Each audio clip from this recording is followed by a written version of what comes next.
Hey, what's up, everybody? Welcome back to another Grayzone Live here with Aaron Mate as always, and we have a lot to talk about.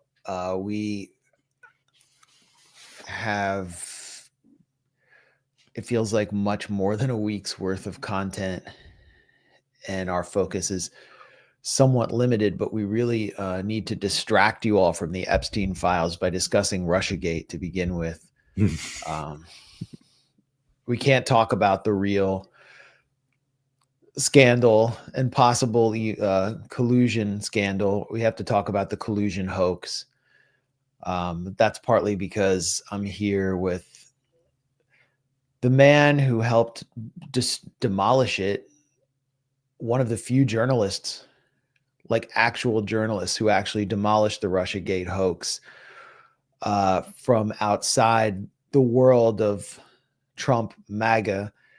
And, I was calling it out from the beginning. It was pretty obviously fake and dangerous and paving the path to a war, a Ukraine proxy war, and setting the stage for further McCarthyite attacks on anti-war elements and anyone who questions the so-called Western-led rules-based order, which is why we just learned that a panel that I was on with Anya Parampil at Left Forum in 2018 was actually surveilled by FBI agents who were dressed up as like Disney tourists.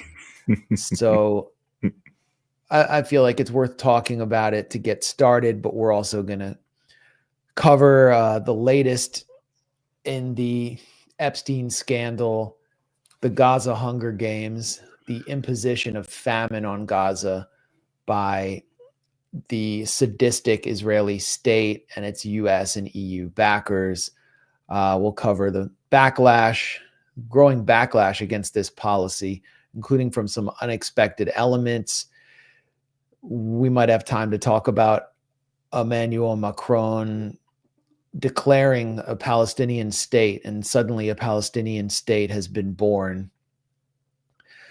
Actually, it's just hot air. And we'll see where things go. But first, I feel like Amy Goodman here. But first, we turn to Trump Russia. And to discuss this, we're going to have Kurt Eichenwald, one of our favorite guests, who we hosted 4 times in 2016. Aaron, the Trump administration is definitely hell-bent on revenge on the Clintonites and Obama for ginning up this scandal in which John Brennan, former CIA director, actually painted Donald Trump as a traitor. They're calling for him to be jailed and impeached over a bunch of confected, fabricated information revolving around the Steele dossier. And Director of National Intelligence Tulsi Gabbard has been sort of the central figure in disseminating what the Trump administration has, basically making its case. The New York Times is now reporting that the Department of Justice wasn't clued in on this, which is probably for the better. But what is happening here? Is this actually significant, or is this just Trump propaganda and trying to change the subject from Epstein? Well, I do think it is Trump trying to change the subject from Epstein. He's been desperate to do that. And I don't think it's a coincidence that we're getting all of these Russiagate revelations now. But that doesn't change the fact that the contents are significant. They are.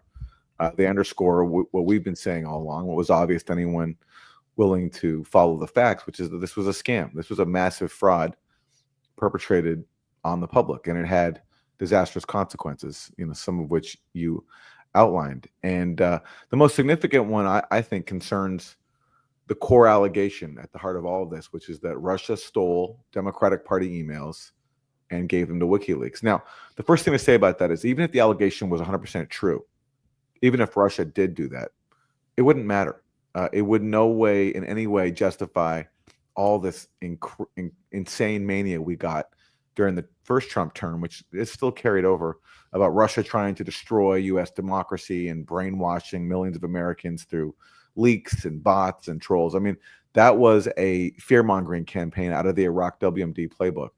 And that would be the case whether the allegations are true or not. But the fact is, they're not true, at least according to all the available evidence. And now we get new confirmation that there was a lot of fraud to basically falsely accuse or baselessly accuse Russia of hacking and leaking the DNC.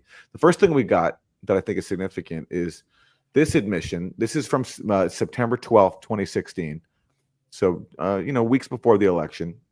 At this point, WikiLeaks has already been putting out stolen Democratic Party emails.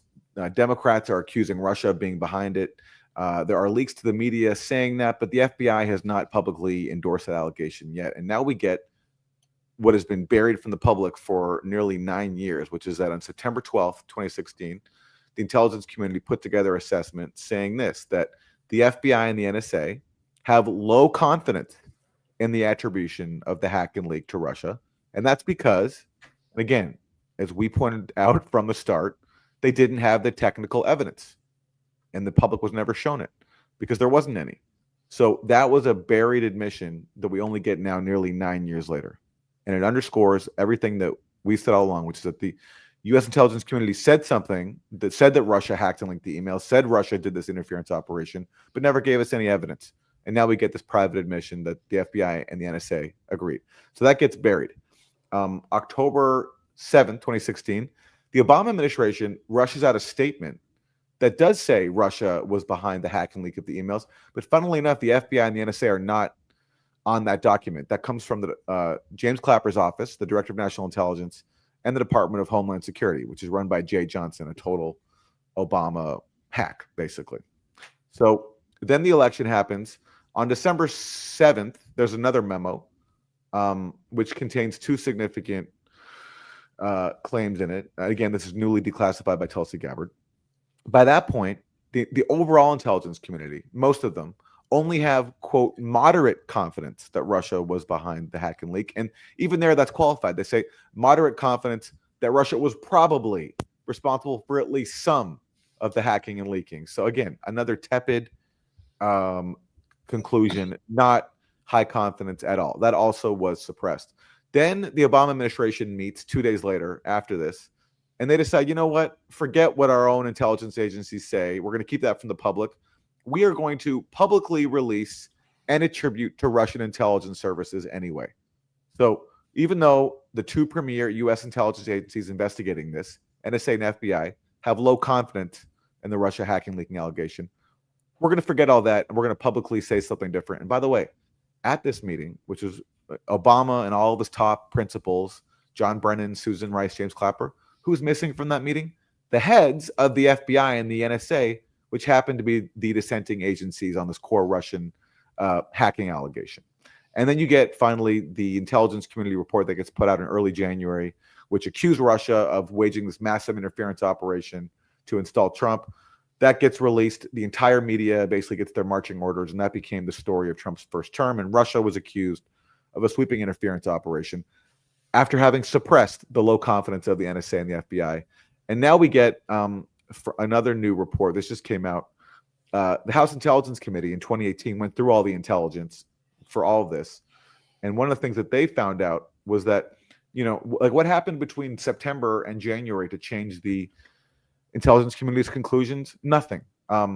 All the significant classified reports cited by the intelligence community assessment that Obama put out in his last days to blame Russia were collected prior to the election.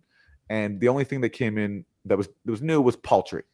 So there was nothing new to change the initial assessment from the FBI and NSA that there was no basis for the Russian hacking leaking allegation. And again, just to stress, even if the allegation was true, it still wouldn't matter.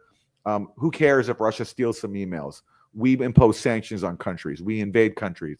We spend hundreds of millions of dollars on propaganda trying to, foment regime change. So even if the allegation against Russia were true, it'd be a drop in the bucket compared to what we do around the world. But the fact is, as these new leaks underscore, that part wasn't even true.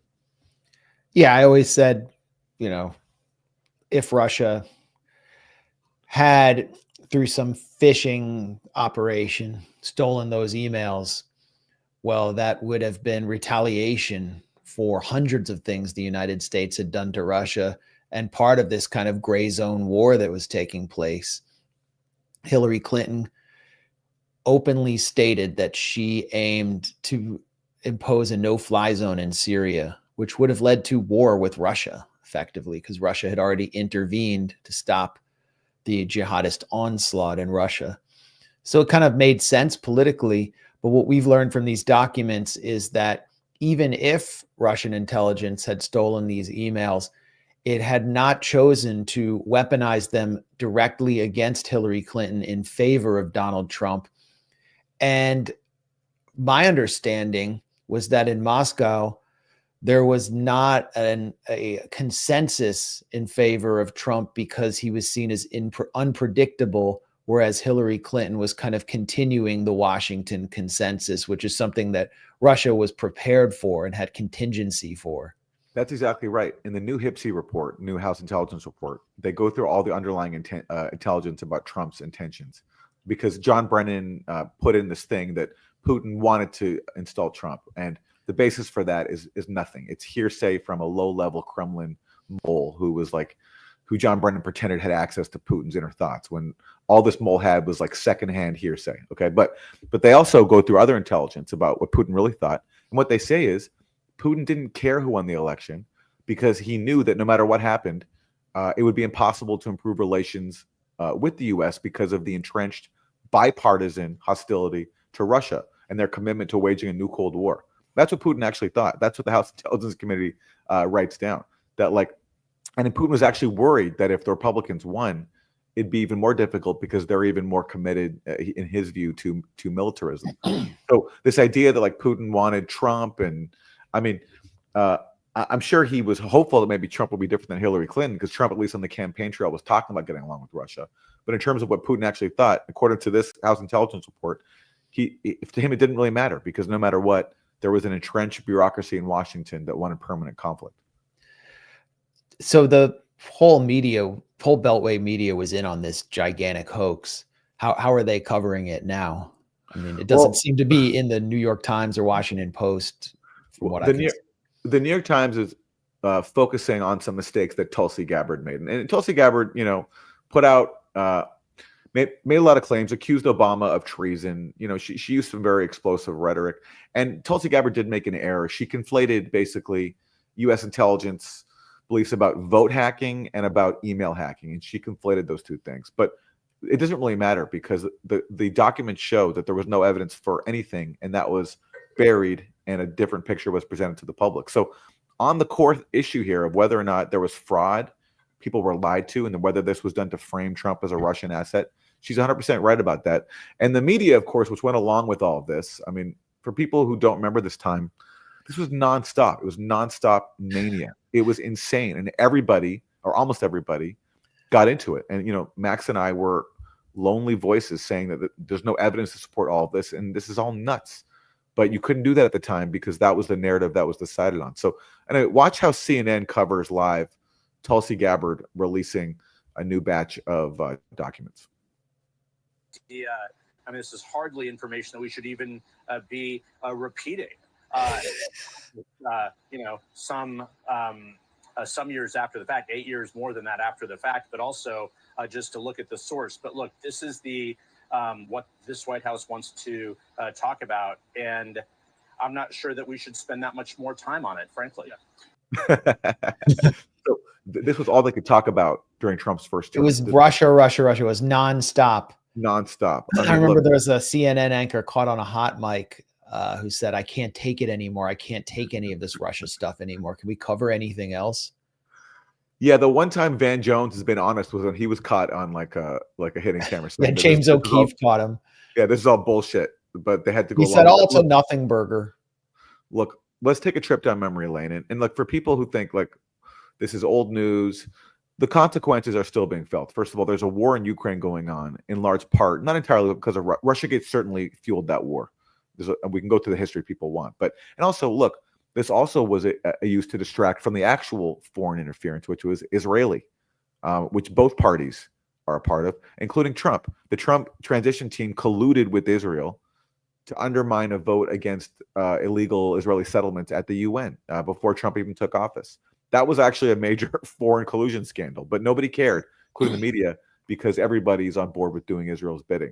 But And we're seeing the consequences, obviously. And then after the initial phase of Russiagate, Trump collusion started to fall apart and the Steele dossier started to get exposed.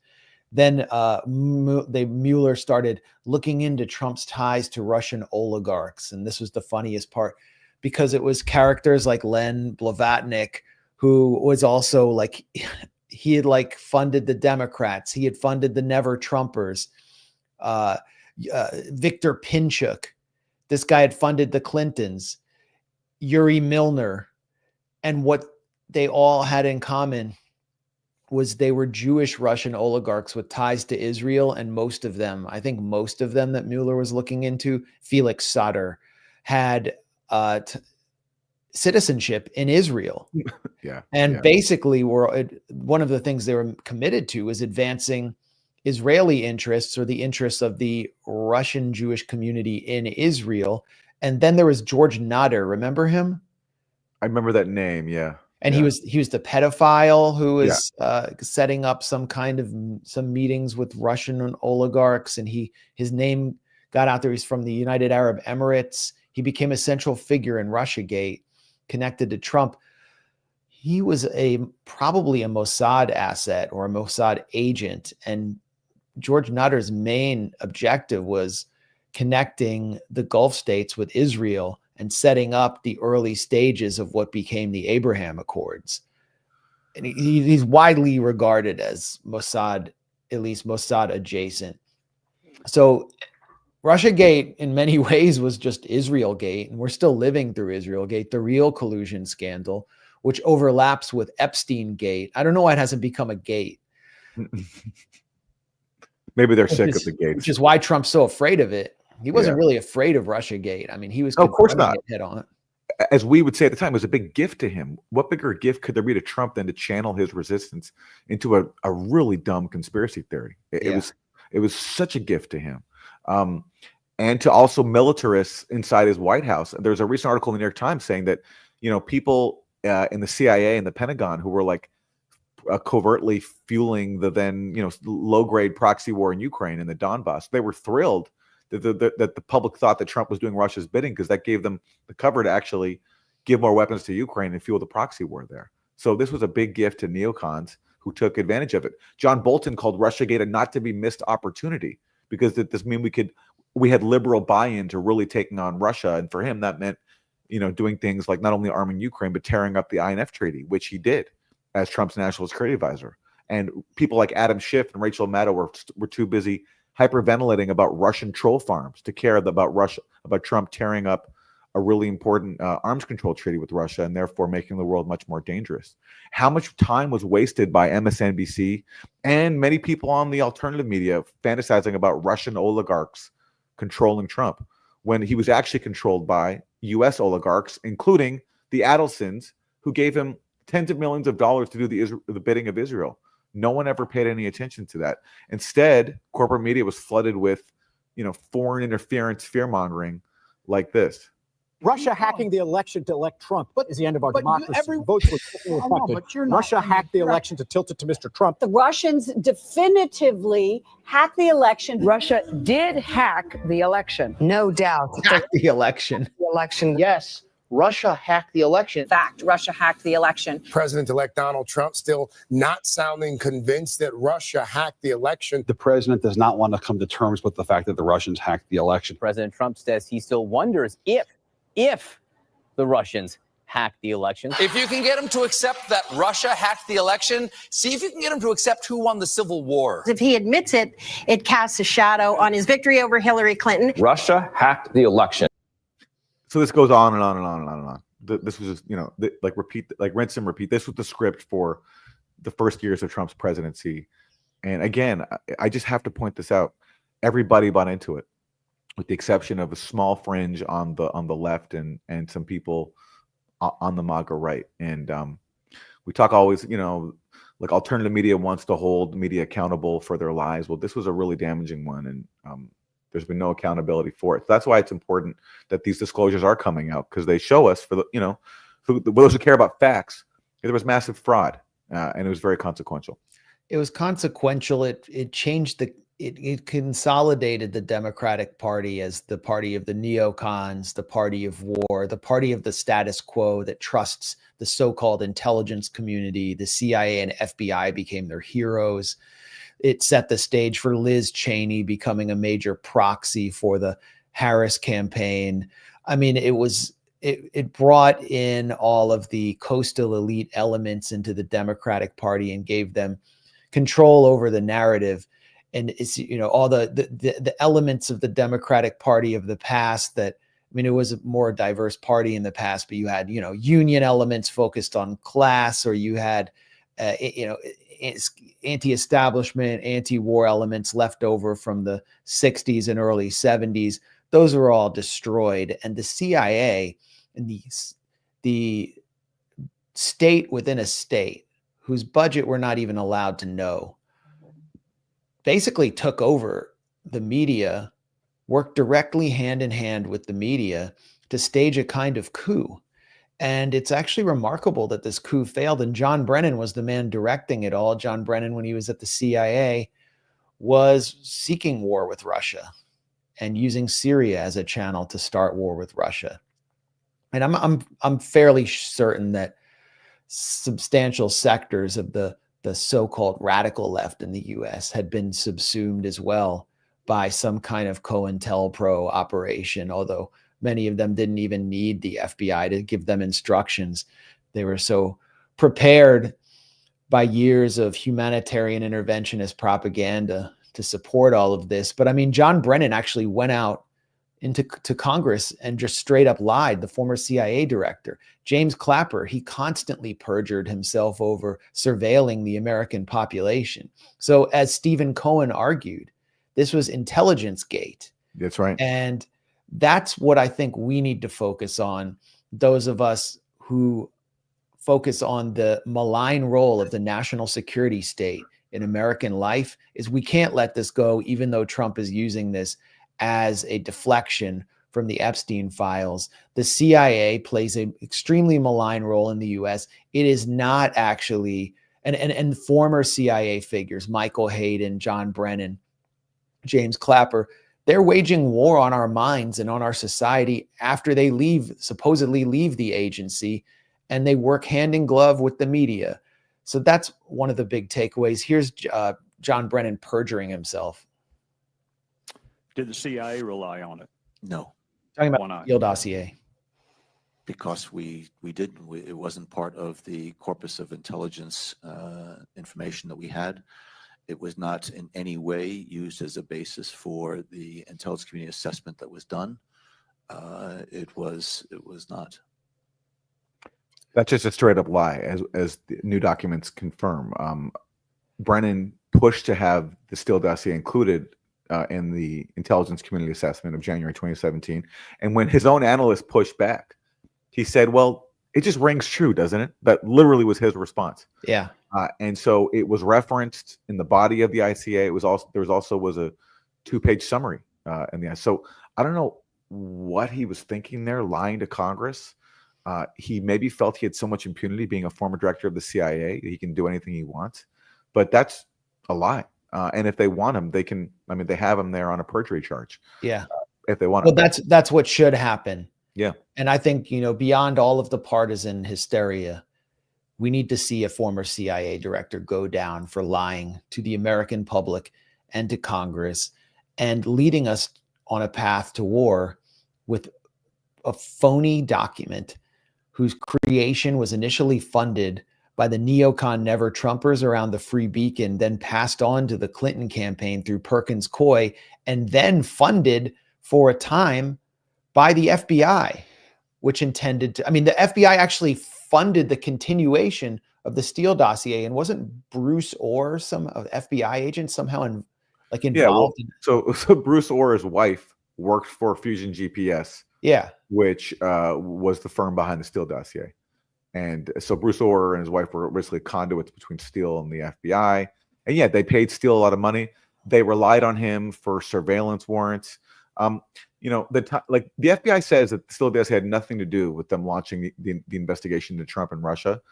But somehow we're supposed to overlook the fact that weeks before, Crossfire Hurricane, the Trump-Russia investigation, was launched July 31st. Weeks before, Victoria Nuland, people who watch the Grayzone know who she is, senior State Department official, key figure in the Maidan coup in Ukraine, the Ukraine proxy war. She tells an FBI agent to go meet Christopher Steele. And it's at that meeting that Steele hands over his dossier. And then a few weeks later, the FBI opens up the Trump-Russia investigation and proceeds to rely on the Steele dossier for surveillance warrants and leads. And they want us to think that Steele had nothing to do with the FBI's decision to open up the investigation.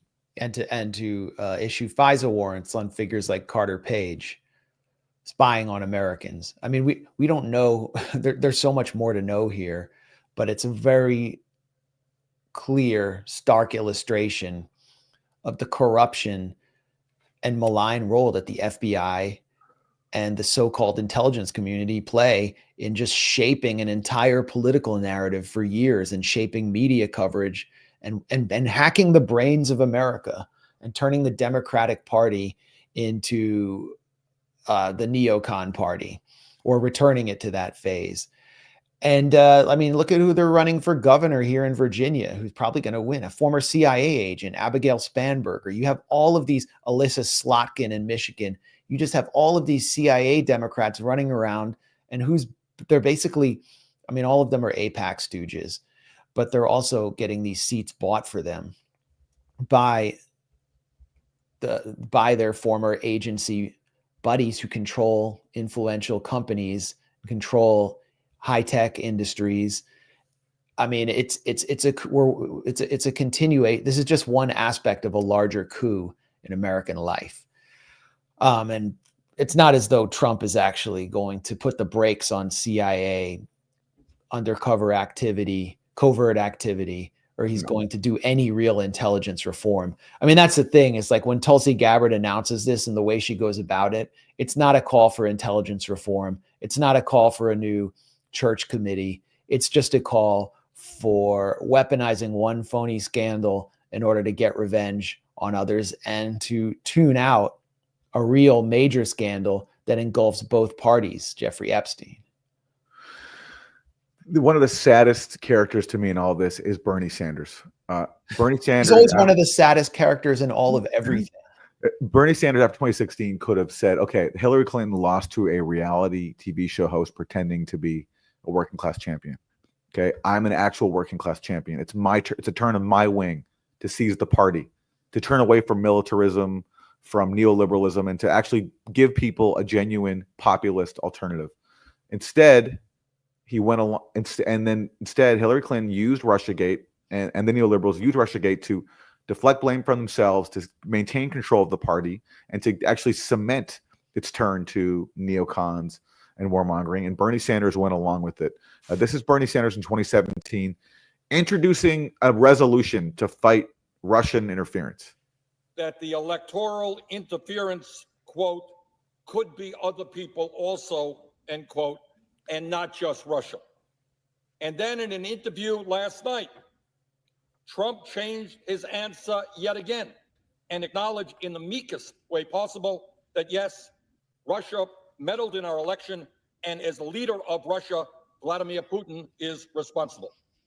Well, this is a step forward, but it is not remotely sufficient.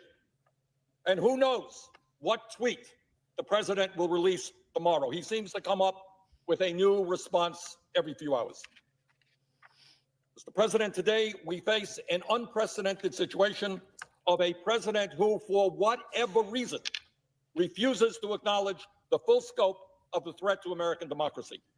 Either he really doesn't understand what is happening, and that's possible, or he is under Russian influence because of compromising information they may have on him. I mean, so it goes on. And the headline, this is Bernie Sanders' own YouTube page. Sanders introduces resolution to protect American democracy from Russian meddling. So, Bernie's talking there about how Trump doesn't understand and, he's too dumb to understand. No, actually, Bernie, you don't understand. You got played so badly by the people who conspired to destroy you. You went and did their bidding by propping up the scam that they used to prevent you and your progressive wing from taking over the party. And a lot of people followed Bernie's lead. It was an absolute disaster. And Bernie, I mean, they used it against him in 2020. They said Russia's actively backing your campaign. Yeah. Like that's what you get, Bernie. Even though he was a good boy, he did their bidding. They went again and used Russiagate against him in 2020. And he deserved it. He deserved it for going along with their scam. Well, everyone went along with it. And it was like, how can I put it? It was like we were thrust into an alternative reality by all of the elements that the Democratic Party commanded, including Bernie, which is sort of the Democratic Party's left flank that protects it from real leftism, like leftist anti-war resistance and anti-imperialism. But Hollywood was a big part of this. Yeah. Morgan Freeman was brought in, formerly the voice of God, commissioned by neocons, Bill Kristol, and Rob Reiner was a big figure in pushing Russiagate. They had what the committee to investigate Russiagate or something, like it was one of these neocon committees, but it was fronted by Hollywood figures. And Morgan Freeman, who I think had suffered a heavy lawsuit for sexually harassing his like daughter-in-law or something bizarre like that. And then Hollywood cooked up this Comey rule.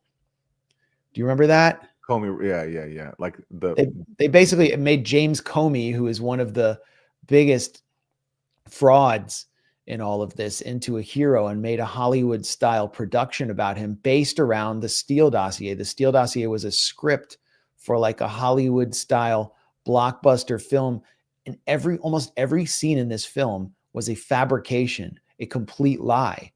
But it was, a drama for MSNBC liberals, so they could actually, it's sort of like how the West Wing gave them a parallel Democratic Party Aaron Sorkin presidency when George W. Bush was president, so they could live that fantasy without actually like doing anything meaningful against Bush or the Iraq War. Like just, this is what they were given. His entry into politics. They traded favors with him. They hated his. So this is a briefing. I think this might be Pete Strzok supposedly giving a briefing to the FBI at the beginning of Crossfire Hurricane. In his universe pageant, they offered their help in future Trump real estate deals within Russia, including a Trump tower in Moscow, and granted him access to hundreds of millions in loans from banks controlled by the Russian oligarchy, just as U.S. banks had declared Trump to be. That's Jeff Daniels, who is playing. He's playing McCabe, I think. I think he's playing Comey, is he not? Yeah, he might be Comey. Yeah. He doesn't look like Comey. Yeah. Unworthy credit risk. Like, my daughter is about to let P. Diddy get off scot-free. I'm so proud. It was a years-long effort to recruit and maintain Trump as an asset of the FSB with the long-term goal of getting him to sow discord and disunity within the U.S. The dossier further asserts that since last year, the Trump campaign has, quote, accepted a regular flow of intelligence from the Kremlin on his political rivals. Again, we have not corroborated any of this independently, and it should be noted that the original financier of the dossier was a Republican, never Trumper. The funds to finish the dossier then came from the Democrats. They had to kind of throw that in there to avoid a Trump lawsuit, maybe?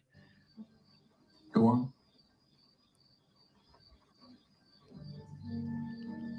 The dossier holds that the FSB's main leverage over Trump is likely blackmail, made possible because the Russians had videos of Trump engaging in, quote, perverted sexual acts when he stayed in the presidential suite of Moscow's Ritz-Carlton Hotel in 2013, specifically a, quote, golden showers show.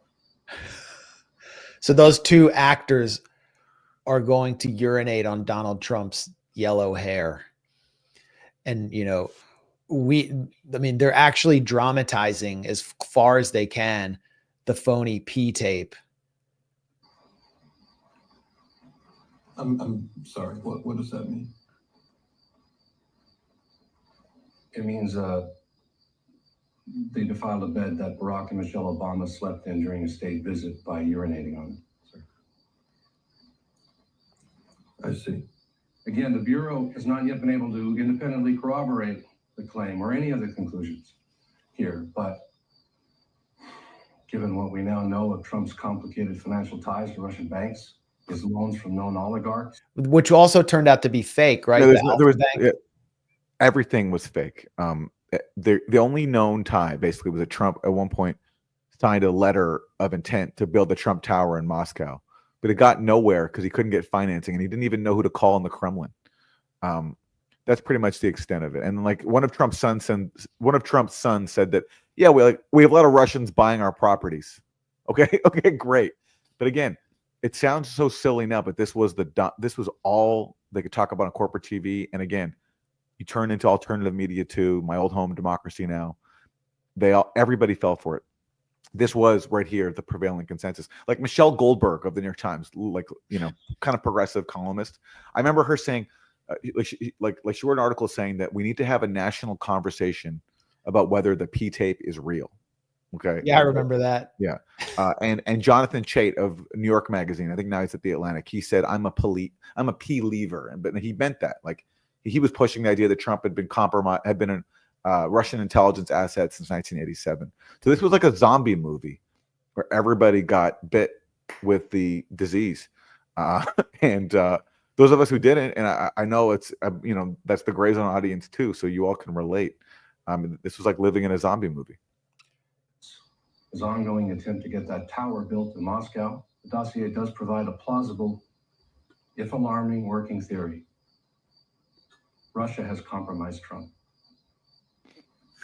Oh my God! Wow. And he so compromised that he gave Ukraine offensive weaponry like around a few days after that film came out.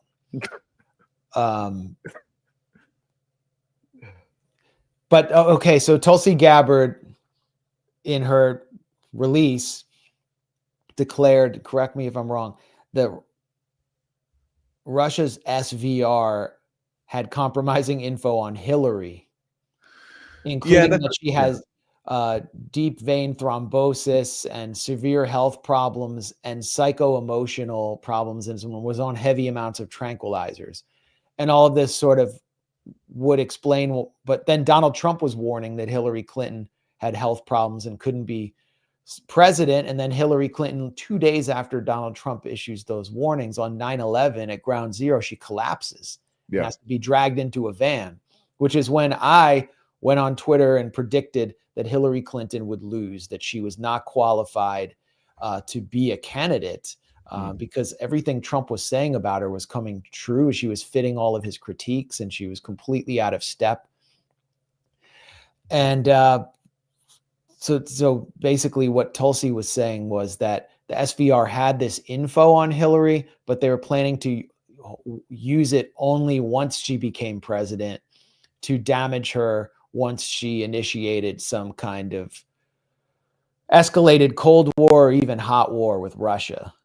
Yeah, and the point of Tulsi there also is that if Russia really wanted Trump to win, they would have released whatever allegedly compromising material they had on Hillary Clinton. But they didn't, because again, Putin thought that no matter who wins, it wouldn't matter because there would be bipartisan hostility to Russia, which is exactly correct.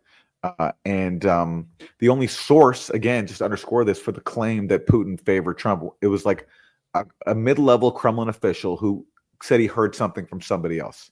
And in fact, what he heard, then John Brennan's analysts basically took a fragment of a sentence, interpreted it in a certain way to mean that Putin had ordered some sort of operation to install Trump. When in fact, the sentence could have been interpreted in multiple different ways. So basically, so much of this was based on, intelligence-wise, a fragment of a sentence from someone with zero firsthand access to Putin, all hearsay, and a fragment of a sentence that could have been interpreted in multiple different ways.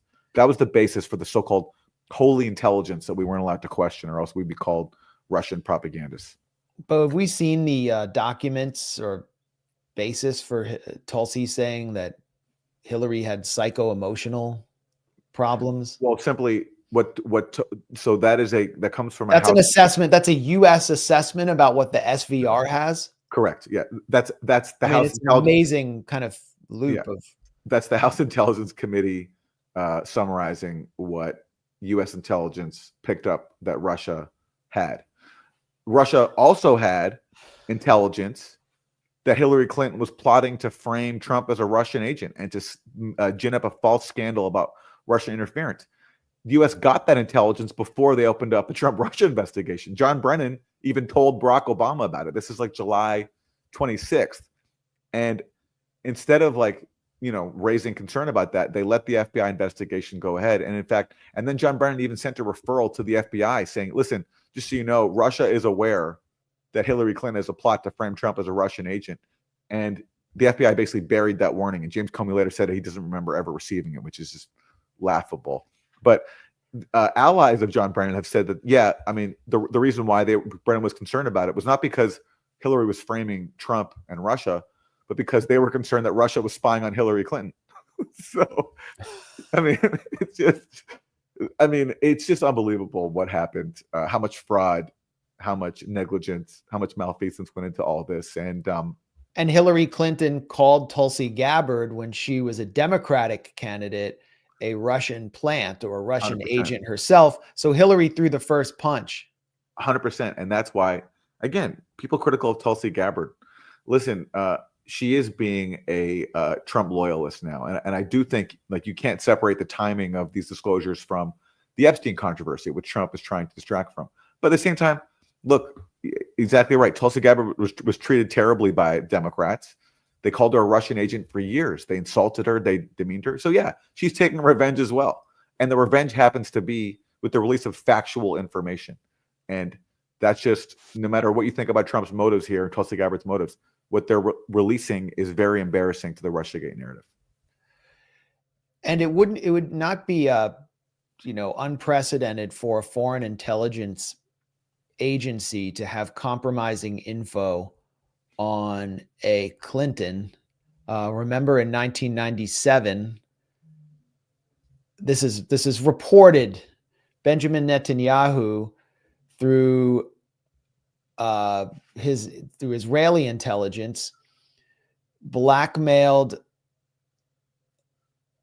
Bill Clinton with recordings of him that the Israeli intelligence, signals intelligence came up with or obtained of him, I guess, having sexual relations with that woman, Monica Lewinsky.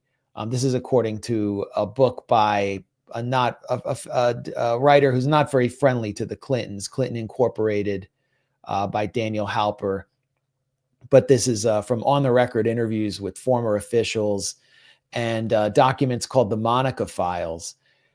And what Netanyahu wanted, and the way he was weaponizing these recordings, was to try to gain the release of Jonathan Pollard, the former naval intelligence officer who had been sentenced to life in prison for one of the biggest breaches of classified U.S. intelligence in history. He supplied a name of confidential U.S. intelligence, the names of confidential U.S. intelligence agents to Israeli intelligence.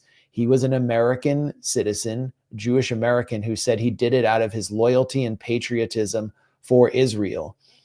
Pollard was eventually released in the first Trump administration through bribery by the Adelsons, who were channels for Israeli influence. This is the real collusion scandal. And Pollard was returned to Israel in the private jet owned by Sheldon Adelson. And he now exists in a Israeli settlement. He has his own podcast. But what I'm saying is none of this is unprecedented. And the FBI showed very little concern about any of this at the time. We've lost our in-house Russiagate expert, Aaron. I think we've pretty much covered the Russiagate section. There was this suspicion that Donald Trump had been compromised by Russia that was dramatized through the Steele dossier and the phony Comey Rules film in 2020, that he had been compromised because he had been engaged in salacious and possibly illicit sex acts with young women, prostitutes provided to him by possibly foreign intelligence services. Okay, none of it was proven to be true. The P tape was a joke, but it fell on fertile soil because of Trump's own salacious history, which he had boasted about, and his history with Jeffrey Epstein. And I've been saying for a long time, welcome back, Aaron, that the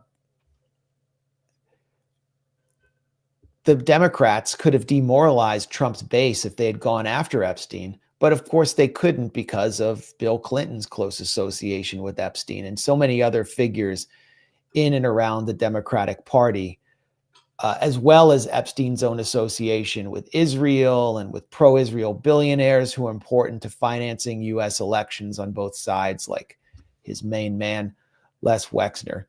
So now, finally, I think we've arrived at a time where the Democrats are willing to exploit the Epstein files to harm Donald Trump, and Trump has given him the ultimate opening because he's refusing, for some reason, to release the Epstein files, which Attorney General Pam Bondi said she had on her desk.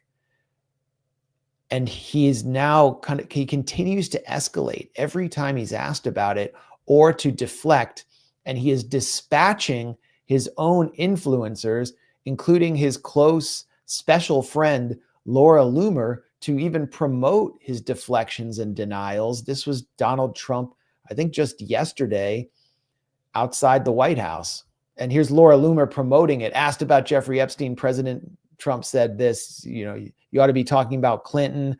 I saw Benny Johnson pushing this like, oh, Donald Trump is destroying the Democrats. Like they're actually trying to spin this as a positive, like Trump refusing to release the files and trying to deflect to Bill Clinton, who has very little political visibility right now, is something that they should be proud of. Well, I don't want to talk about that. What I do want to say is that Todd is a great attorney, but you ought to be speaking about Larry Summers. You ought to be speaking about some of his friends that are hedge fund guys. They're all over the place.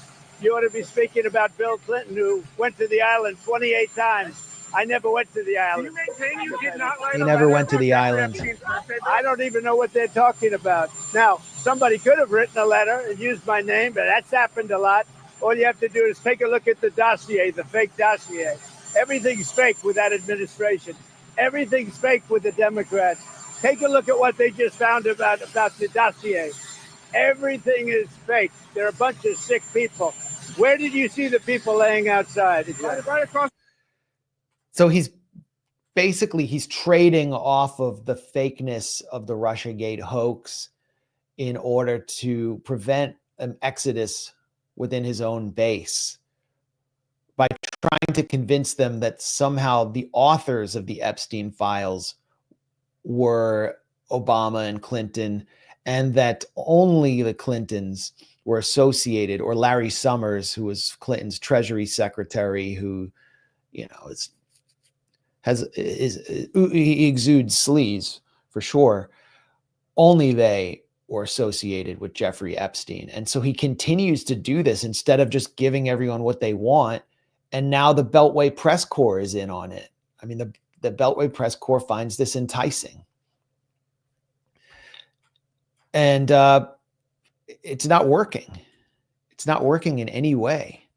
All it's doing is extending the Epstein scandal, which is harming Trump, which is very real and demonstrates very clearly that Donald Trump is one of the so-called pedophile elite that he and his influencers had convinced his followers he was going to jail.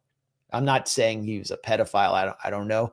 Those are the terms that they weaponized in order to convince very low information voters who had been betrayed by the establishment that they were going to actually come into office and jail some truly bad reptilian shapeshifters.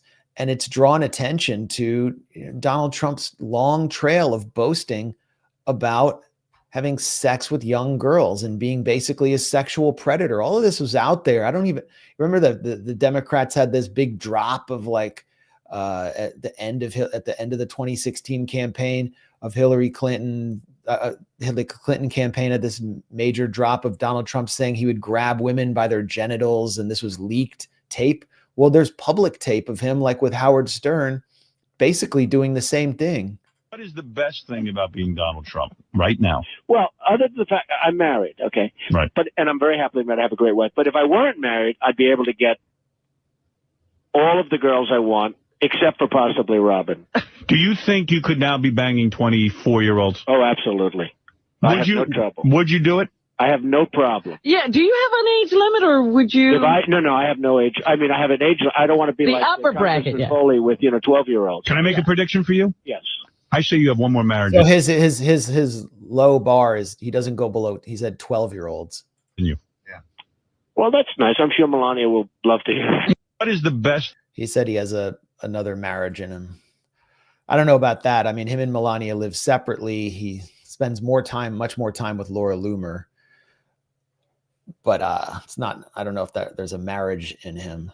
But that's the kind of stuff that's just being dredged up day after day, while the GOP in the House has to deal with this.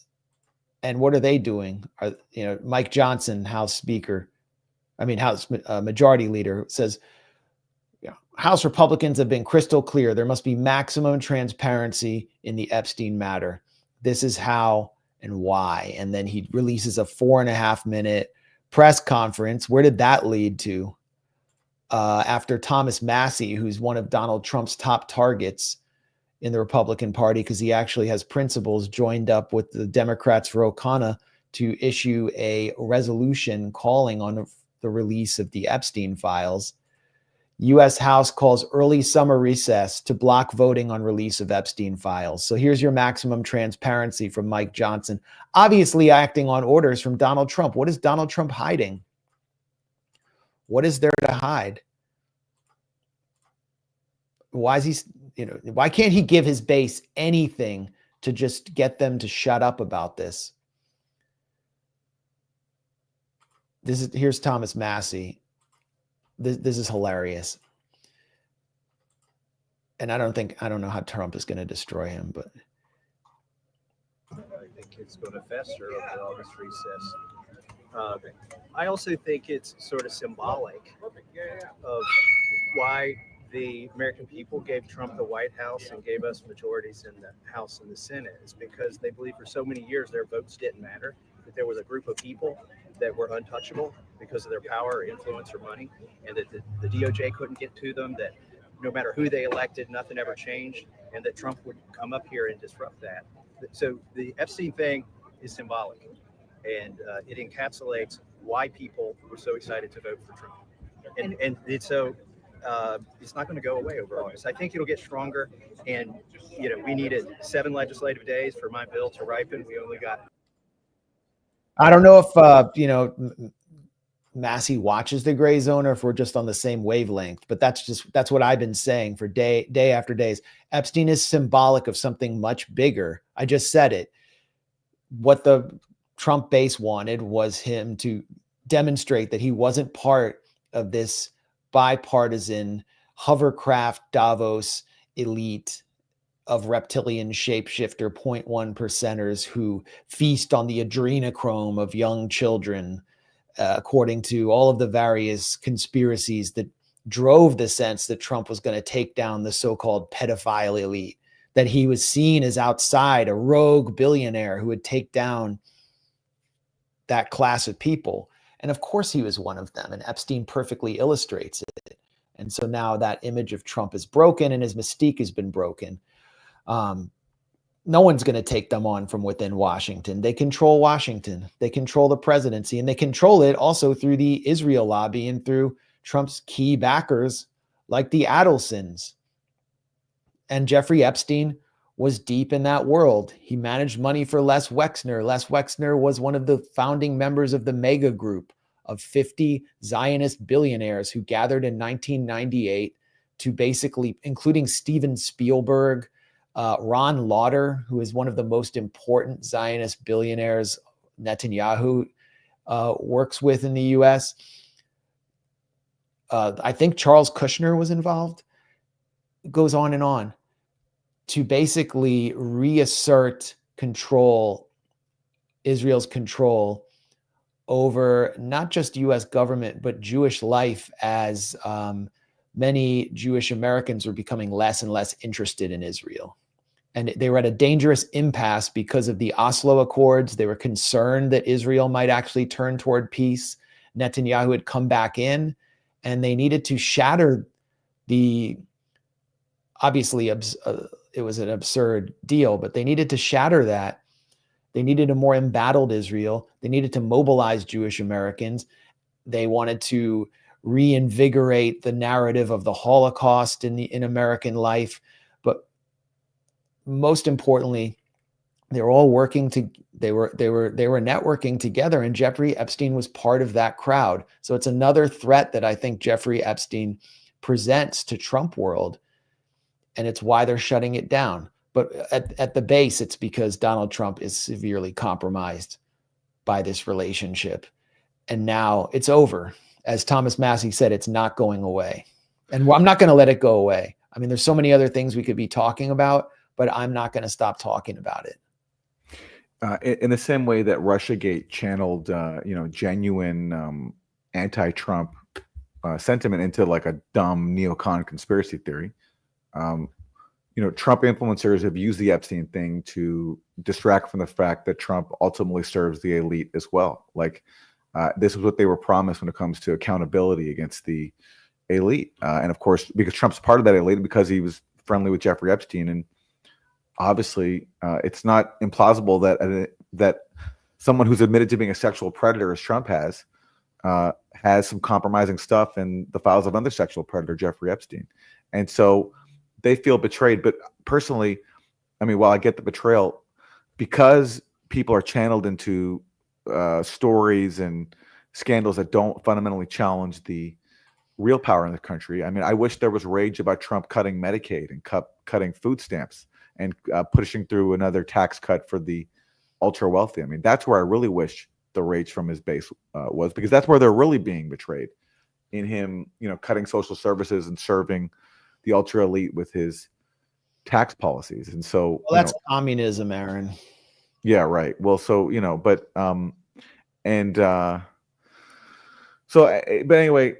this Epstein thing, yeah, it's finally like the chicken's coming home to roost. I mean, again, so many of Trump's, like Dan Bongino, so many people in Trump's orbit use this as well, and they promise so much. And so I'm glad there's some backlash. I just wish the backlash was even broader than Epstein, but also onto policies that impact people's daily lives. Well, that's just not going to happen. And I remember during the Tea Party, I would ask people who were rallying, Tea Party rallies in Washington and locally, what they thought of their Medicare. And they said, I love my Medicare and nobody better take that away from me. Like that, well, that's where this is all going. I mean, this whole rally is basically being sponsored by pro-business interests that have ties to the investments in the healthcare industry. I mean, you don't get healthcare in the US. You basically pay for it, but there are these government programs that a lot of older Republicans really like, and they're being gutted. And I think it'll just play out in electoral politics. It's not going to play out through some giant Occupy Wall Street rally. But there is a sense among younger supporters, I wouldn't call them Republicans. They're just like younger MAGA types or younger right wingers, that the government is just taking their money and channeling it into various business ventures that benefit their backers, whether it's the Ukraine proxy war, Afghanistan before that, COVID and the whole Operation Warp Speed, CARES Act, which was just like a giant slush fund, or now gigantic contracts to Palantir, to Elon Musk's SpaceX, to Anduril, to all of the AI warlords through hustles like Operation Golden Dome and the BBB. I think it allotted something like $300 million for these arms firms and AI warlords who had supported Donald Trump. So I think it's pretty clear to them that something's going on there, but it's always going to be the cultural issues that will prevent them from making a class-based stand. So they don't, the America's unofficial religion is anti-communism. So Americans don't tend to have a language for discussing the top-down or for combating the top-down class war that's being waged on us. So these Jeffrey Epstein scandals provide a language, and they provide an opening for a lot of people that have been deprived of the political education that the people in other countries have, where they'll have riots if the government lies about economic data. And in any case, I mean, mass protests in the US often turn into color revolutions. So something to be aware of. I think the Epstein scandal is the beginning of something much bigger, something wilder. I can't predict where it's going to go. We're seeing the gruesome images which are causing brain damage to so many people from having to see the most horrible images they've ever witnessed. Today I saw a child with his arm blown off. I've never seen that before, just crying and screaming. They're causing serious political disruptions in this country, as well as the policy of manufactured starvation. Israel's manufacturing of a famine in Gaza to starve an entire population either to death or into leaving or into complying to orders to move into what will be a concentration camp in southern Gaza.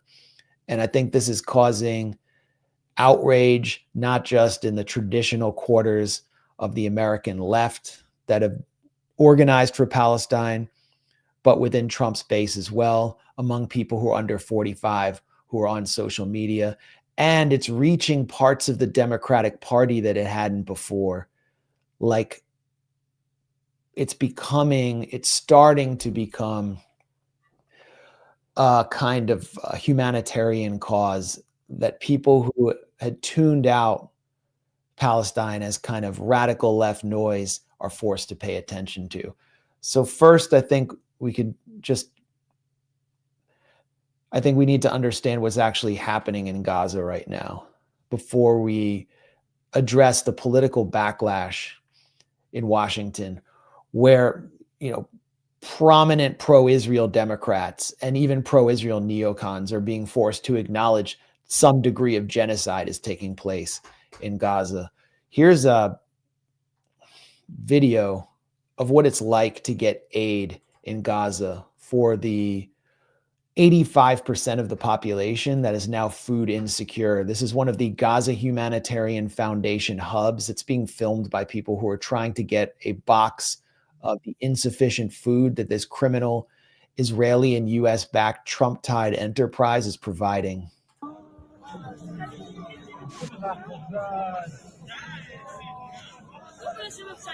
This is a guy who I think has been shot and wounded. This guy's here.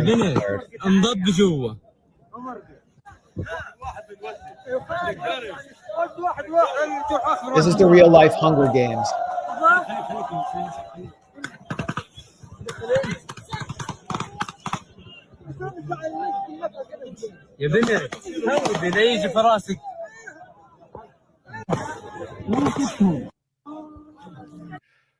I mean, that's just a slice of what it's like.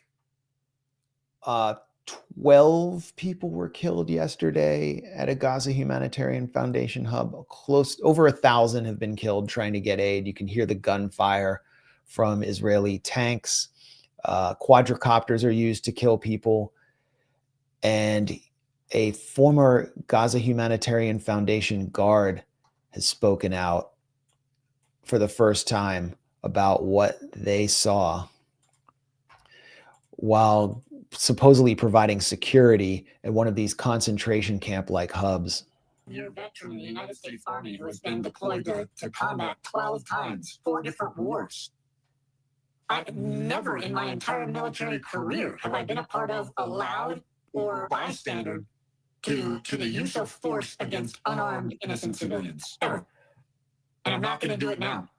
הוא הגיע לישראל באמצע חודש מאי לעבוד כמאבטח במנגנון חלוקת This is המזון from an האמריקאי. Israeli report. עם ותק של שנים רבות בצבא ארצות הברית, מהר מאוד הוא קודם לאחראי התפעול. Let's move ahead. הדבר לא הכין אותו. I don't have any accountability to this.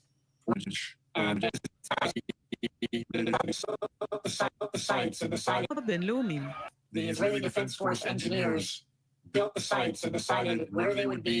In reality, the sites put the population at a great disadvantage and put the population in danger.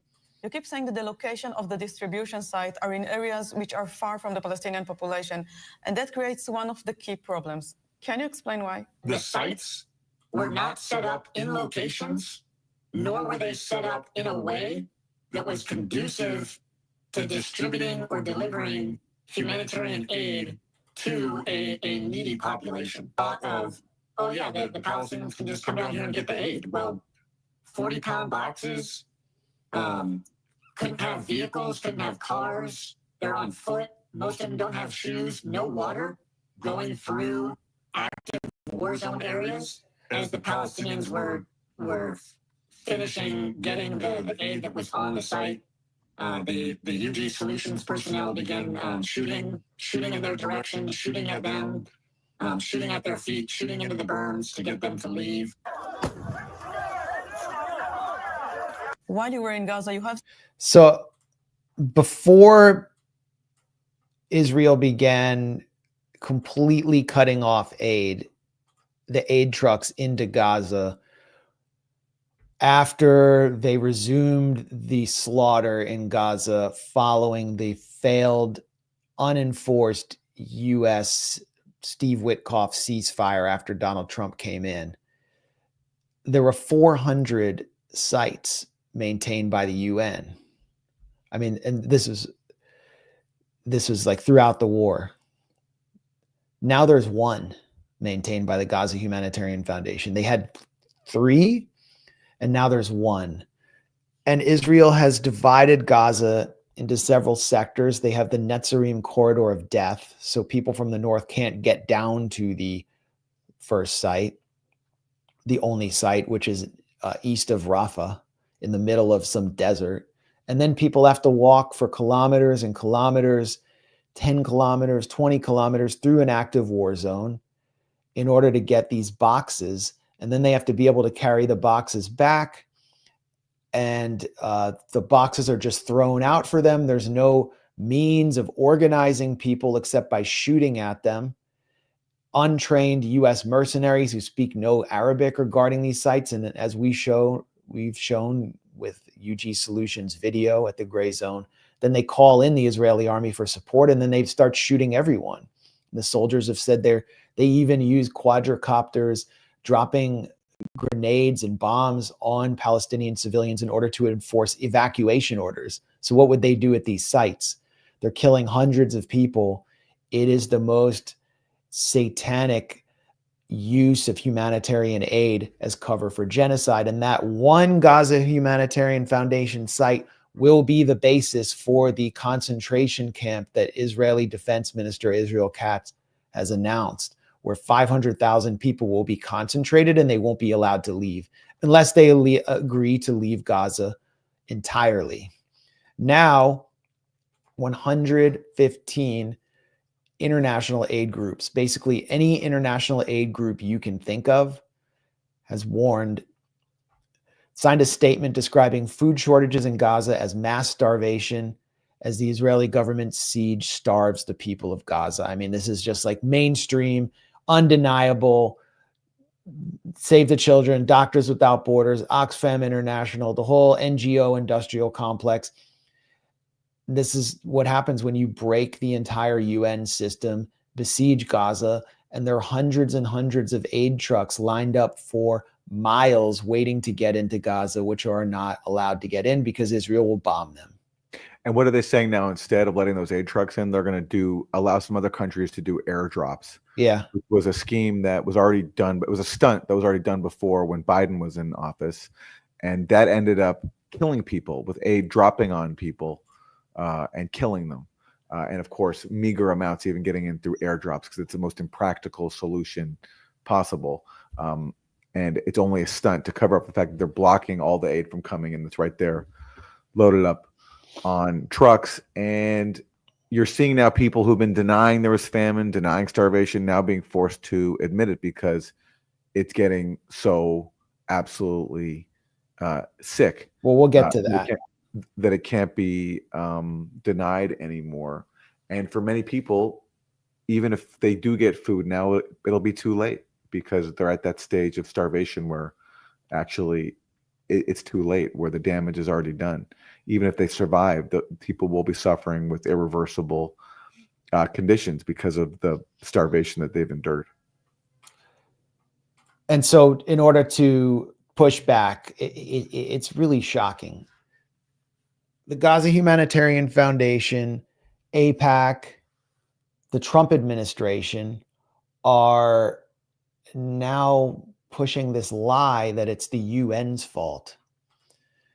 This is Mondo Weiss showing what AIPAC is doing. But basically, for the first time, the Israeli military brought reporters to the frontier of Gaza, to Kerem Shalom, the Kerem Shalom crossing. And AIPAC is basically showing what was shown to the reporters, which demonstrates how much of a PR stunt this was, and says the food, medicine, and aid are in Gaza. The UN won't distribute it. Hundreds of truckloads are sitting there. The trucks are loaded. Demand they deliver. Well, the UN is demanding they deliver. They're not allowed to deliver. Israel will not allow them in. This isn't in Gaza, by the way. This is all under Israeli control. So it's just a straight up lie. And they're going to do anything they can to continue starving the population of Gaza. And how do we know that? How do we know that Israel aims to starve the population of Gaza and ethnically cleanse it? How do we know this is part of a larger agenda and it's not an accident? Because they say so. The Israeli government openly says it. This is Amichai Eliyahu, who is the heritage minister. He's the son of one of the most important state-funded Israeli rabbis, Shmuel Eliyahu. He's previously called for dropping a nuke on Gaza. Now he says Israel's racing ahead to wipe out Gaza and will make it Jewish. This is, Israeli media is reporting this. The government is racing ahead for Gaza to be wiped out. Thank God we are wiping out this evil. We are pushing this population that has been educated on Mein Kampf. And he says, all Gaza will be Jewish. And then he finally concludes by saying, we aren't racists. It's like, yeah, that you're not racist. The woke left will only call you a racist. You're not really a racist. They're openly saying this. And there was a fascinating exchange, unless I lost it here. Yeah, there was a fascinating exchange between a Israeli propagandist in the US. Well, he's not Israeli. He's just kind of like one of these stooges whose whole career is based on defending anything Israel does. His name is Cory Walker. And he basically says that Amichai Eliyahu is a fringe and non-representative minister in Israel. It's reckless rhetoric. It makes Israel look bad. But just some Israeli politicians are just, are just reckless, but they don't represent the true will of the Israeli people. Then Beitar comes in, Beitar USA, which has been providing the Trump administration with lists of student green card holders to deport. He's not considered fringe and unaware why Americans keep saying such untrue things. Is the finance minister and national security minister also not mainstream, referring to Bezalel Smotrich and Itamar Ben-Gvir? It's simply untrue. They represent the will and government of the people of Israel. And that's correct. And then they go on to destroy Cory Walker, who's worried more about Israel's image than about the reality of Israeli society, which is fully mobilized in support of genocide and is now going full Auschwitz. And Beitar is right here. What happens in Israel is these figures from like Otzma Yehudit, the Kahanist party come out and issue these genocidal statements, and then Likud and other parties like the Jewish Home Party, their other right-wing parties, they sort of have to channel that sentiment into policy and appease them without allowing them to gain ground within their traditional base. So those parties don't win as many seats, but their opinions fall on fertile soil, as the Penn State poll that was taken last month shows. Over 65% of Jewish Israelis support the full ethnic cleansing of Gaza. And you can see it play out in the behavior of Jewish Israelis, especially Jewish Israeli youth, who are consistently more racist and more fascist than their elders. I mean, this was at a theater in Jerusalem earlier this month. Zionist youth chanting death to Arabs and attacking Arab workers.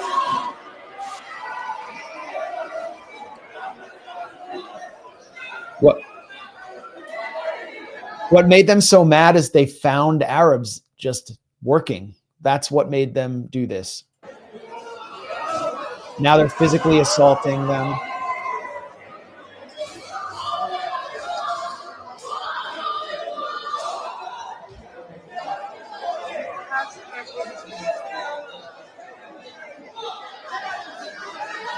You can see like they're wearing knit kippas. These are what are known as like shrugim, religious nationalist youth. They all go into the military. They have messianic fascist ideas. They all want ethnic cleansing. They're represented fully in Netanyahu's coalition. All the bills that are trying to force the ultra-Orthodox into the army are trying to turn the ultra-Orthodox youth into these kids. Now they're chanting Mevet LaAravim, death to Arabs. This is like the future of Israel, and it's never going to go to peace as long as it will never embrace peace as long as it's an ethno-supremacist structured society. It's one of the few countries I can think of, maybe the only one, where the younger generation is extremely even more fanatical than the older generation, which already is a pretty fanatical generation. I mean, as represented by someone like Netanyahu. But the youth, and like usually with young people, they get more progressive. They're more compassionate. Yeah. But in Israel, it's the exact opposite. It's a scary thought. I don't know what you do with this radicalized state armed with nuclear weapons. It's just like the existential question hanging over the future of the planet. What do you do with this crazy state full of rabid, radicalized people whose youth are even more extreme than the older generation, which is already a very extreme generation? And you can generalize when it comes to Israel because the polls show it. The polls show a majority of people support mass murder in Gaza, support ethnic cleansing in Gaza, don't see Palestinians as equal human beings. That's what the polls even show. What do you do with that society? I have no idea. Yeah, what do you do with it? It's like what was done with ISIS after they were defeated in Raqqa. They were all basically put in a gigantic camp. Or at least the women. The men were killed or jailed by the Kurdish SDF. And then the women were all just put in this gigantic camp at Rukban, and they're just being warehoused there because they are so radicalized and their children are being radicalized. That was the solution for the subaltern Muslims of Syria. What happens if the so-called self-proclaimed Jewish state is dismantled with this radicalized Jewish ISIS population? Where do they go? What will they do? What do you do with them? Like, do you really want a bunch of Kahanist maniacs and swindling Mali pushers in your society? Yeah. And meanwhile, I don't think we've even covered, because it happened since our last stream, the killing of a Palestinian American. Maybe we did, but a young, another Palestinian American was killed in the occupied West Bank, 20 years old, worked at an ice cream shop with his father owns in Florida, murdered by settlers. And that gets some attention in the U.S., but not even nearly enough. Even Mike Huckabee, the U.S. ambassador, was forced to call this terrorism, and that's fine, but it's state sanctioned. It's endorsed by the government. It's endorsed by the U.S. government, which helps subsidize those settlers who live in the West Bank. Those were the same, settlers of the same religious nationalist mentality as those youth we saw rioting in Jerusalem at a major theater in Jerusalem, is just to violently slaughter with clubs and even their own fists any Palestinian in their midst. It's just happening. And so one American citizen got killed out of the hundreds who've been killed in these kind of price tag settler attacks throughout the past year and the past 2 years. Record numbers of killings in the West Bank, vigilante killings, emboldened and enabled by the Israeli military that stands guard for the settlers and deputizes the settlers, has been giving them uniforms and American supplied rifles to carry out what used to be vigilante violence in order to enact a clear plan of ethnic cleansing and annexation, which has been approved formally by the Israeli Knesset. And one American gets killed, forcing Christian Zionist Mike Huckabee to take a break from sitting in the gallery to support Netanyahu at his corruption trial and actually call it out. And I mean, you think about this uber radicalized population that's growing rapidly within Israel's Jewish society. Within Tel Aviv, the enlightened public doesn't want them in their immediate midst. So the settlements actually serve a utility for the Ashkenazi elite that lives on Israel's coast in Haifa, in West Jerusalem, and in Tel Aviv, which is to keep them over there where they can do what they will with the Palestinians. And it's why I don't know if the Ashkenazi elite would want to give up those settlements, because then the fanatics and freaks will be in their own backyard. But then imagine if Israel is dismantled as this state which perpetually is carrying out warfare against all of its neighbors, threatening nuclear war with Iran, carrying out genocide in the Gaza Strip, building a concentration camp, causing unprecedented surge of anti-Jewish attitudes around the world as it holds up the symbol of our faith community while it carries out this sadistic war. Imagine if it's dismantled. Where will they go and what will they do? Which society would take them on? Obviously, it has to be Germany.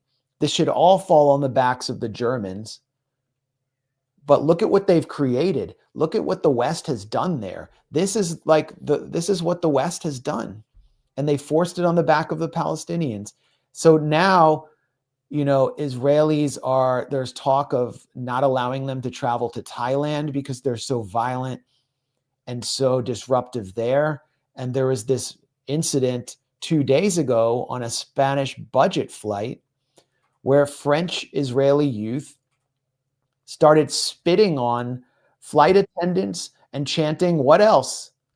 Mevet la'Aravim, death to Arabs, on a flight. And of course, Israel plays the victim, the ultimate cry bully. This is Amichai Chikli, a literal Israeli spy in the US. He's the Minister of Diaspora Affairs. He's sponsoring all these Israeli surveillance initiatives and propaganda initiatives, pumping Israeli money into the US, circumventing our Foreign Agent Registration Act laws. And now he's complaining that these youth were arrested and kicked off a flight. The woman who was arrested and beaten is the director of the Kinneret summer camp. 50 French Jewish children aged 10 to 15 were singing Hebrew songs on the plane. Oh yeah, that famous Hebrew song, Death to Arabs. Maybe they had some other Hebrew songs that were just as fascist. The Vueling airline crew said that Israel's a terrorist state and forced the children off the aircraft. They're now in Valencia.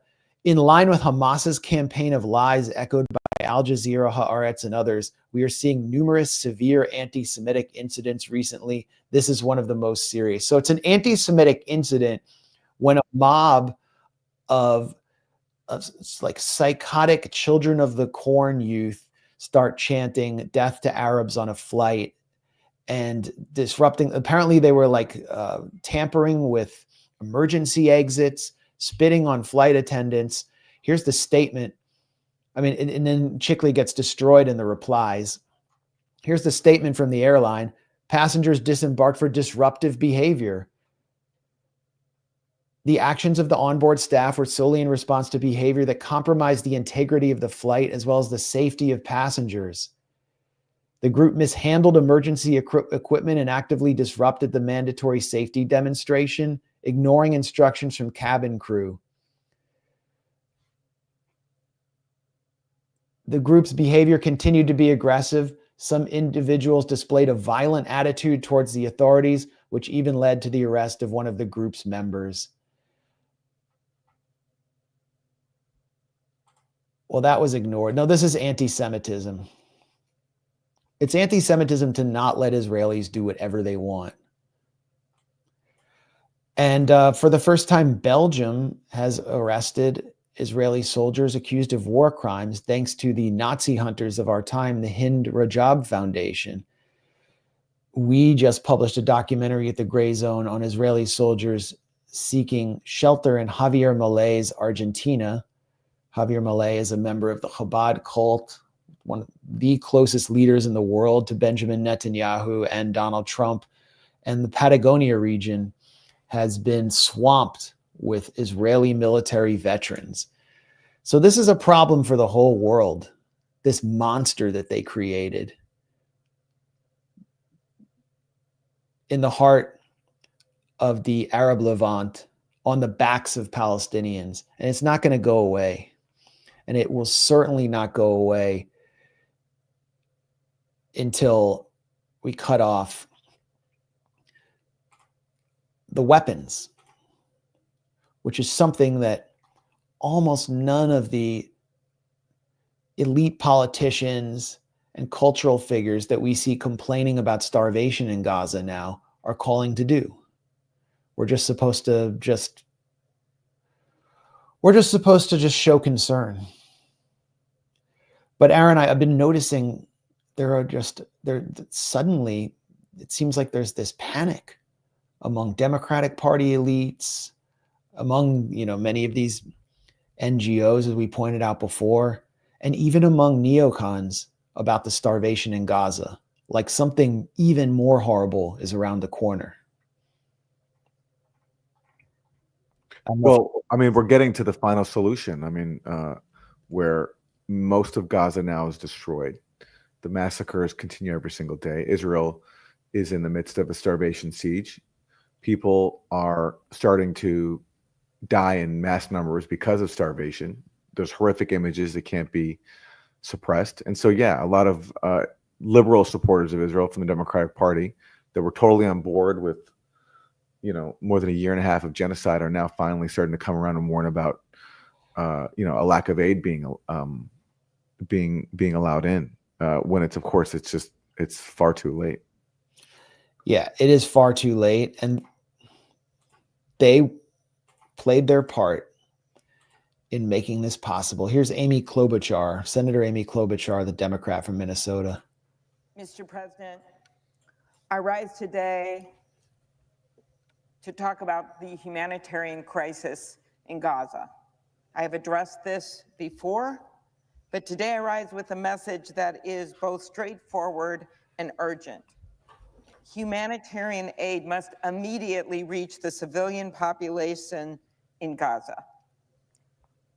As one pediatric doctor, the leader of the ward at Nasser Hospital in southern Gaza, said, "There is no one in Gaza now outside the scope of famine, not even myself." This is the pediatrician who leads the ward.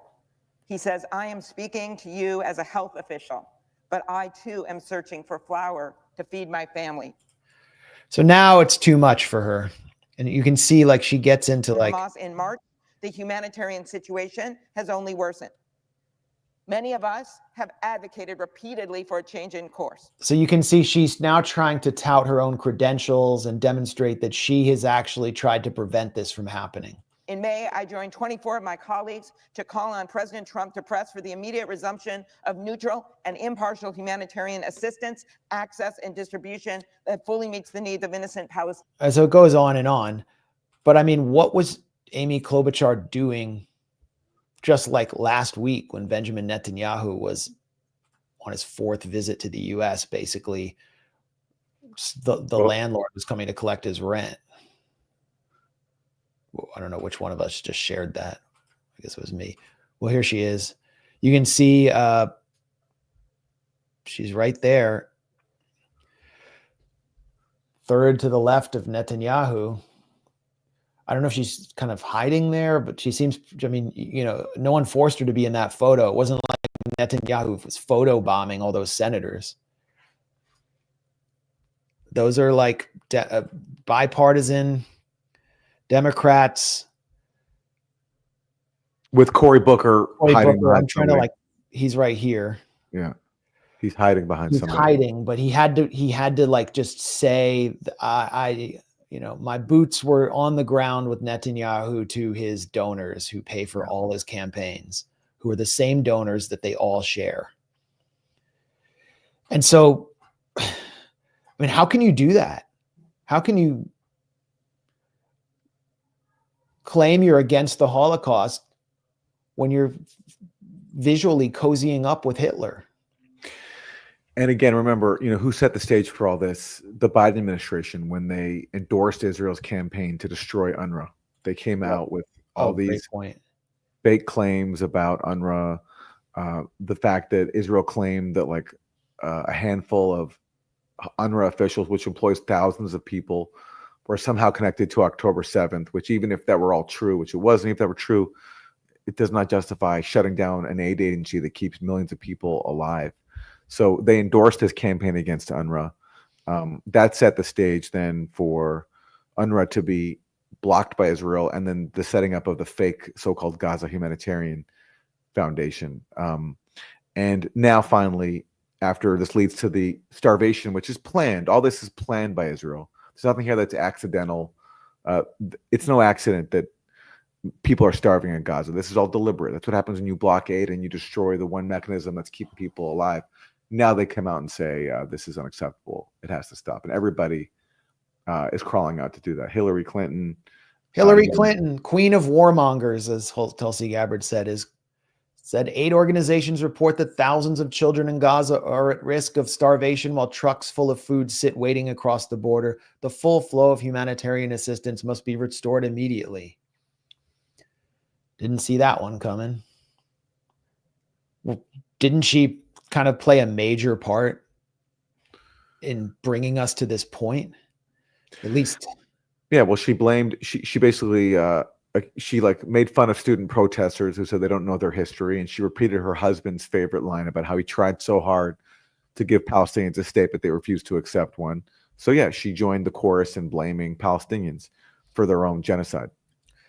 And she repeatedly denounced calls for ceasefires. For Hillary Clinton, anti-Israel protesters don't know very much about the Middle East. Well, you know, we tried to educate her. We tried to tell her what was going to happen. Israel is a genocidal project which was moving toward a final solution. And now that she sees a final solution around the corner, she's kind of looking for an alibi. This is like as much about concern, at least, as it is about reputation management, because liberals, unlike right-wingers, really care about their legacies and about the judgment of history.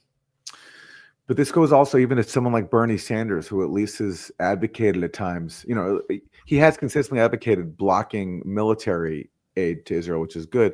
But at the same time, remember early on, he was saying stuff like, you can't negotiate a ceasefire with Hamas. Israel has the right and the obligation to defend itself as it was committing mass murder in Gaza. And, you know, he talked about, you know, a humanitarian pause rather than a ceasefire. So a pause to let aid go in and then continue the massacres. That was like Bernie Sanders. And that was repeated by his former advisor, Matt Duss. Yeah, Matt Duss was always defending Bernie's opposition to a ceasefire up until like May 2024. Now Matt Duss is saying that Palestine and how your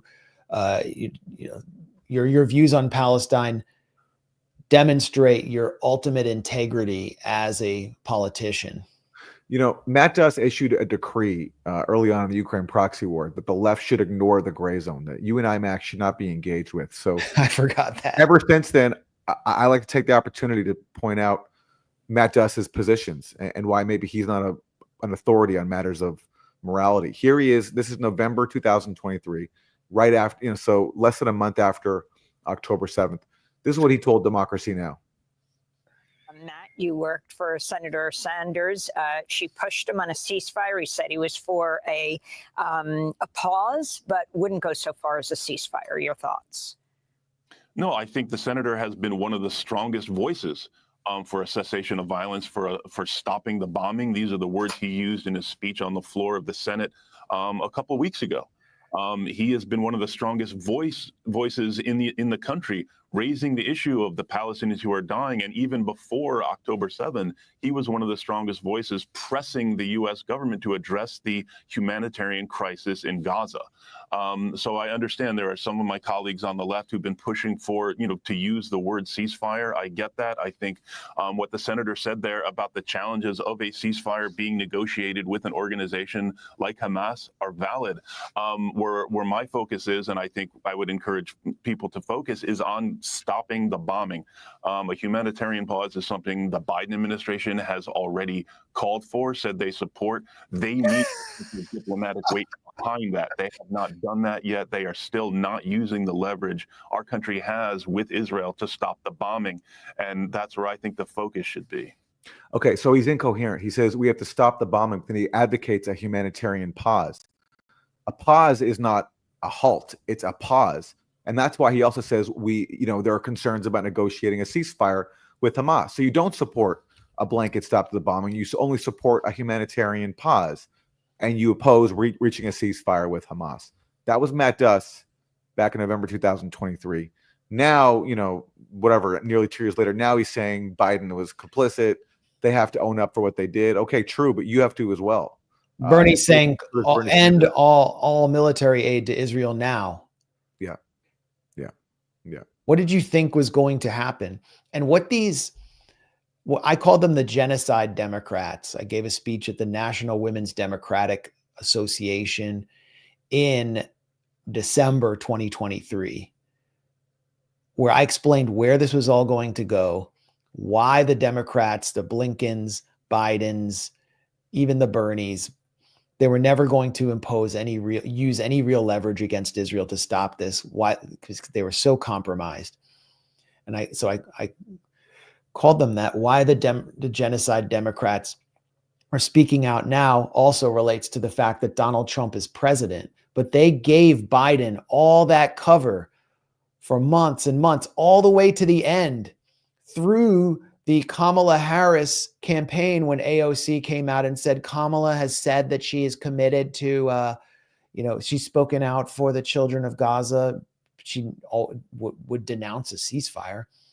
AOC was providing Kamala with cover. All of them gave the Biden administration cover all the way to the end, making sure that Donald Trump inherited the Gaza genocide. And then what did Donald Trump proceed to do? Aside from everything else that we knew he was going to do, he released an AI video envisioning the Gaza Riviera after ethnic cleansing, giving Israel the green light to carry out the final solution of starvation, concentration camps, and ethnic cleansing. So the Democrats just handed the baton off to Donald Trump, and now they're pretending like they're so outraged. We're never going to forget what they did. And it's continuing. I mean, the enabling of Israel continues with the wing of the Democratic Party that is supposed to represent the left. This is AOC, one of the most notorious AOC tweets. And I just keep losing track of everything she does. That's pathetic from years ago. But she voted against Marjorie Taylor. I mean, it's Marjorie Taylor Greene is taking up the mantle of cutting off aid to Israel, cutting off the most important piece of aid, which is the Iron Dome. We footed the bill for the Iron Dome. The whole point of the Iron Dome is that Israel doesn't have to do diplomacy vis-a-vis Gaza. It can just conduct a one-way slaughter because it weakens any deterrence that Gaza had. And she claims that MTG's amendment does nothing to cut off offensive aid to Israel nor end the flow of U.S. munitions being used in Gaza. Of course I voted against it. What do you mean, of course? What it does is cut off defensive Iron Dome capacities while allowing the actual bombs killing Palestinians to continue. No, it doesn't allow the actual bombs killing Palestinians to continue. She wasn't voting for more offensive weapons. It was just cutting off $500 million for the Iron Dome, which would have just shut down the genocide. And AOC voted for it because she has ambitions beyond being what she is. Exactly. She wants to be able to say one day when she runs for Senate or president, you know, I've never opposed defensive assistance to Israel. In fact, I voted against cutting funding for the Iron Dome. That's what this is about. It's just an amazingly incoherent statement. On the one hand, the last sentence, she says, you know, I'm focused on the munitions that are being used to perpetuate the genocide in Gaza. But then she also says, I don't support cutting defensive aid to Israel. So you want a country that you recognize as committing genocide to have defensive aid? Like, why would you support giving a country that you recognize as committing genocide to have anything, no matter what you think the Iron Dome is for? You want a genocidal country to have defensive capacities, which means it can defend itself as it commits genocide. It's completely incoherent. And Caitlin Johnston had a great response at the bottom. I didn't give the mass shooter guns and ammunition. I just bought him a bulletproof vest so nobody could stop the massacre. Yeah, that's AOC's. And then, of course, she doubled down on it when people called her out for it. She doubled down and she basically accused even her colleagues who voted with Marjorie Taylor Greene of being in league with neo-Nazis.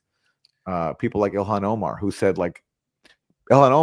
you know, there's no distinction between offensive and defensive military assistance to Israel. But AOC wants to pretend that there is some kind of distinction. Drag me for my positions all you want, but lying about them doesn't make you part of the left, AOC says. If you believe neo-Nazis are welcome and operating in good faith, you can have them. So Al Green voted with Marjorie Taylor Greene. So Al Green is actually much closer to the civil rights movement than AOC was. And she's saying that he's in league with neo-Nazis here. And by the way, AOC does believe neo-Nazis are operating in good faith because she's voted multiple times to arm groups like the Azov Battalion, which are neo-Nazi inside Ukraine. Every single time Joe Biden asked for tens of billions of dollars, AOC and everybody else in the squad and Democrats voted yes. So she can't even claim to oppose neo-Nazis. But she's also calling Marjorie Taylor Greene a neo-Nazi is like, I know Marjorie Taylor Greene says horrible stuff about her, but it just it doesn't work. And it's a stand-in for more creative insults. Like, that's another thing with the squad. They can't really, they don't really have a very diverse arsenal of insults. What we in DC would call joning, they don't do that. The right just has they have the better insults. They have the better Jones. But I mean, she's looking more and more pathetic. Then she goes over to Blue Sky, the liberal site that was set up so liberals could have like a safe space away from the quote unquote neo-Nazis, where she rants even more. It's discrediting. It doesn't meet the moment. It doesn't meet the outrage of the moment where we're just seeing children shredded day after day. There's this horrible video of 9 children who were kidnapped by the Israeli army, ages 15 to 17, and tortured for 2 weeks straight, who just got out. The interviews with them are just horrible. And AOC is like, well, I don't think that Israel should have certain munitions, but other things might be appropriate because I plan to run for Senate and Chuck Schumer will let me potentially have his seat. That's what this is about. Here's Antony Blinken. He was recently interviewed. He made an appearance and wait, he reared his head. He reared his head, and he basically blamed. He basically blamed anti-genocide protesters for the current state of affairs. But I wish as well. Oh my God. Understandably, have been so. Oh my God. Yeah, he's sitting next to Jamie Rubin, who's a former State Department official under Clinton and then under Biden as well, who was involved basically. Jamie was involved in spreading like global propaganda on behalf of the U.S. He was the global propagandist for the Yeah, State Department Global Engagement Center, which has thankfully been destroyed by Trump. And he's sitting next to his good friend Antony Blinken, and listen to what Blinken says. Moved and motivated by everything that's happened since October 7th, if they'd spent just maybe 10% of their time calling on Hamas, demanding Hamas put down its arms, give up the hostages, stop what it's doing. Maybe if the world had done that, we'd also be in a different place. But to come to your question, Oh, right. Hamas would have listened, and that's what we're really about. We're about getting the colonized people to give up and let and submit to the boot of their apartheid ghetto lords. That's what really But also, Hamas did offer to give up all the hostages early, like before Israel. He said give up their weapons and surrender and just give up their Palestinian struggle. But right after October 7th, Hamas offered Israel. This is according to a spokesperson for the captive families. Hamas offered Israel that if you don't invade Gaza, we'll give up all the captives, everybody. So that even was on the table, which of course Blinken helped sabotage because he wanted to facilitate mass murder. So that's Blinken. If only people had put more pressure on Hamas, then all this could have been avoided. So it's our fault, everybody, that Palestinians are being starved to death right now. Can you go back to that clip? Just still frame. Okay. You want another gaze at Antony Blinken and I mean, it's such a telling. It's such a telling shot. Okay. Yeah. I got it. I didn't even know that he. There it is. Hold on. I have it up on screen. I mean, many people who have live streams use a green screen behind themselves, and you'll see them sitting in a mansion with like a baby grand piano behind them, and it's an AI or digitally generated image set against a green screen. But here we can see Tony Blinken as a guest on the X-Files, Christiane Amanpour, who supported every single war except she's been critical of Israel's assault on Gaza, with her ex, Jamie Rubin. So they call this show that they have together the X-Files, which is, and they're also just like ex-influential people. And Tony Blinken is in his actual house, and that's what his kitchen looks like. This isn't a green screen. This is his house on Chainbridge Road. His neighbor I saw was selling their house, and I looked on Redfin when I drove by his house a few weeks ago, which used to be like a big protest site. They're selling it for, I think, $20 million. This guy is so wealthy. I don't know what work he's ever done. He's so wealthy. He was born with a silver foot in his mouth. And he's calling for anti-genocide protesters to protest a group of ghettoized fighters who are disproportionately orphans of slaughters carried out by the self-proclaimed Jewish state to which Tony Blinken and his family, by his own proud admission, have been devoted to. That to me is so disgusting and says so much about what the genocide Democrats are and why they lost and why people passionately hate them. And I don't know what he's thinking, rearing his head in public. He will have nothing to say. And if he tries to do any talks for his coming memoir, they are going to be vigorously, aggressively protested and disrupted. I can guarantee that. And I mean, just look at that image just triggered me. I actually watched like another episode of the X-Files. I just sort of like I had like this strange, sick fascination knowing that it existed. I watched like 5 minutes of it and I saw Jamie Rubin come on and say, well, I would have supported Trump bombing Iran if Trump had agreed to deliver more humanitarian aid to Gaza in order to separate the Palestinian struggle from Iran. Like, what? Such a Democrat comment. Such a Democrat. I know. Comment. In 2004, I support the aggression. I just want it tactically done to serve a different strategic interest. In 2004, he was fired by the John Kerry campaign. He was their top foreign policy advisor because he said John Kerry would have supported the Iraq war if George W. Bush had like committed more to staying the course and like building institutions in Iraq.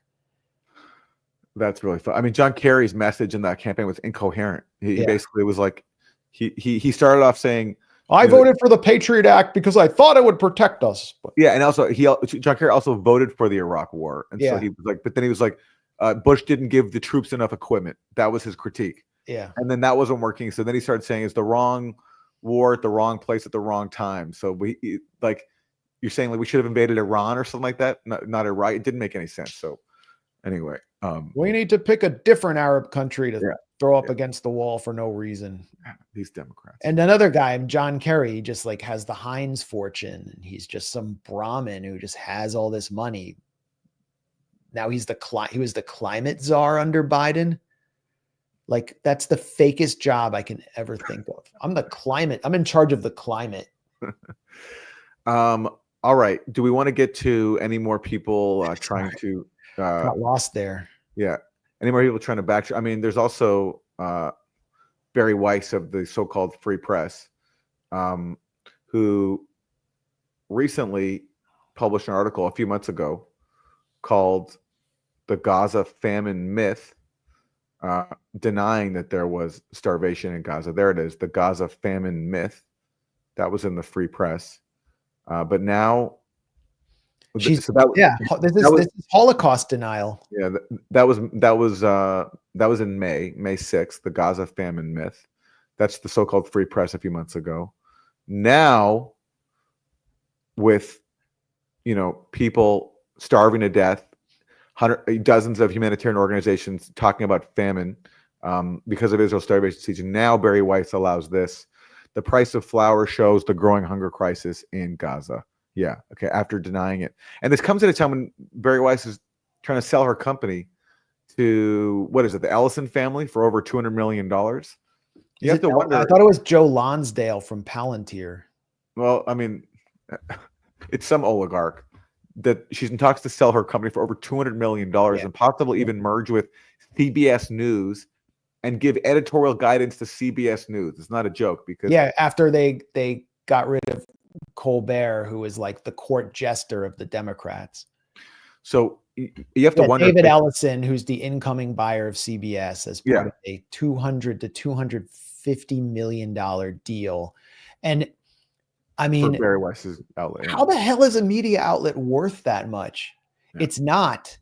What it is Barry Weiss just has this network of Zionist 0.1%ers and like Palantir executives behind her who created this AstroTurfed this subscriber base for her, and basically created. She's just at the center of a larger network, and they're buying the network. I mean, who looks at the Free Press? You can just go to their homepage and decides that this is the most enticing material, and that they're having these. Oh, Barry Weiss interviews Rahm Emanuel. I'm just electrified by this interview with Rahm Emanuel. She's really at the heart of American politics. This is an outlet that's worth $200 to $250 million, and their assets are just. I mean, the average podcaster, like influential podcaster, gets far more views than her. So what could make it worth that much money? She has this fake university that I think Joe Lonsdale is one of the big donors. She was at this conference that we talked about 2 weeks ago, Allen and Company, which is the summer camp for billionaires in Sun Valley, Idaho, because Allen is one of her big donors. The New York Times profile of her showed her that she spends all her time with 0.1%er, mostly Zionists. And then she claimed it was an anti-Semitic article because they just wrote about all her associations and social engagements with this class of people. So CBS is just bringing in that class.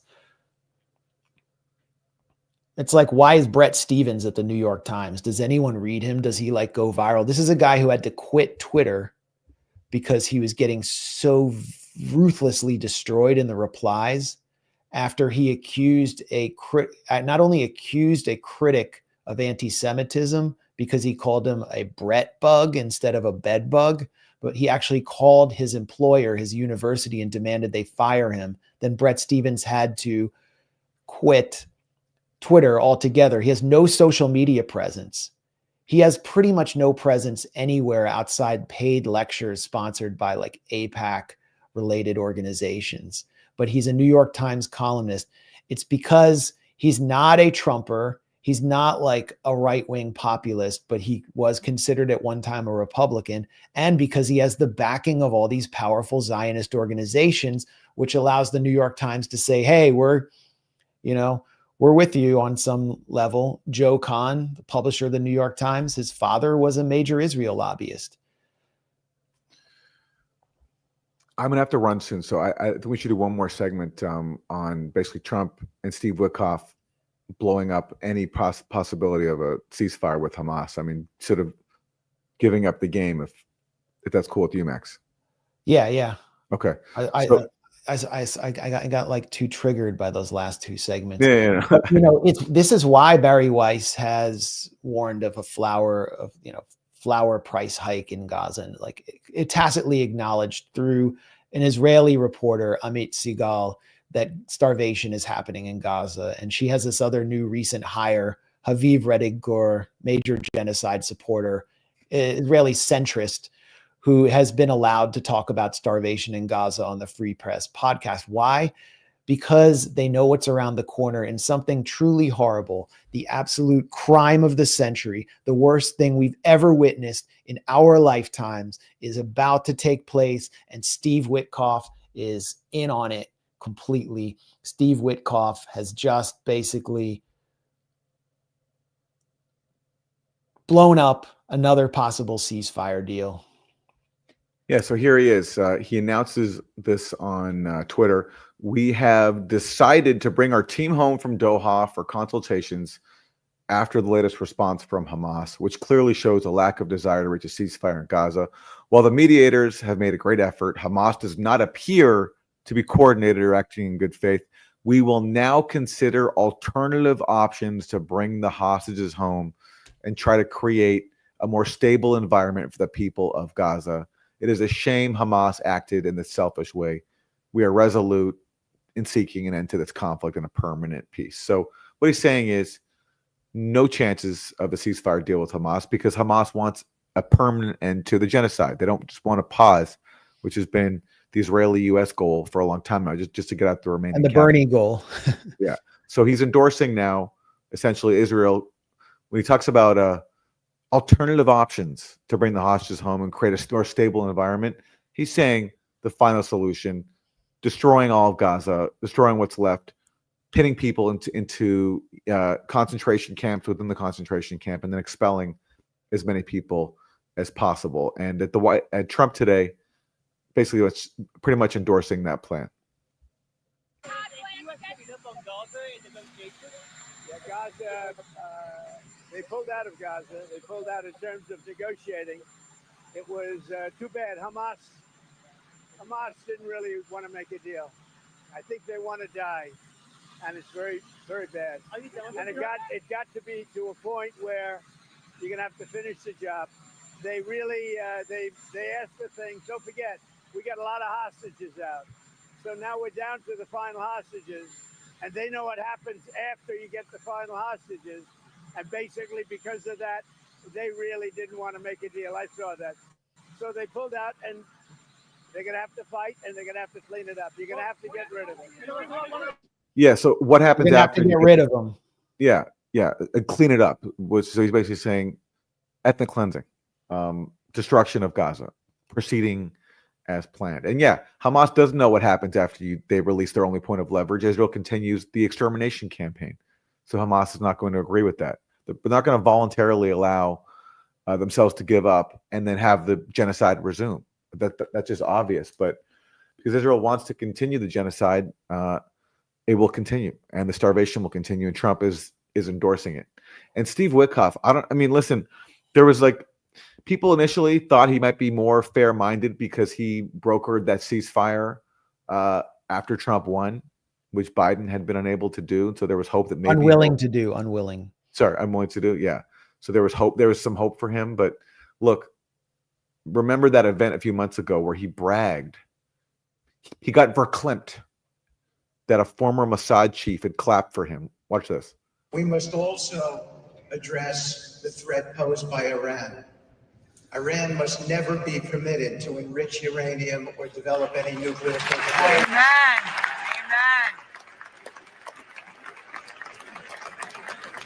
Imagine being in that room.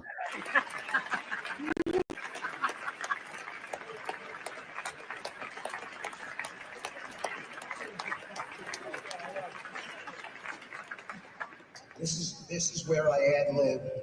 I get off the teleprompter and I say, I wish my 93-year-old Jewish mom from the Bronx was here because Yossi Cohen, the ex-head of the Mossad, just clapped for me.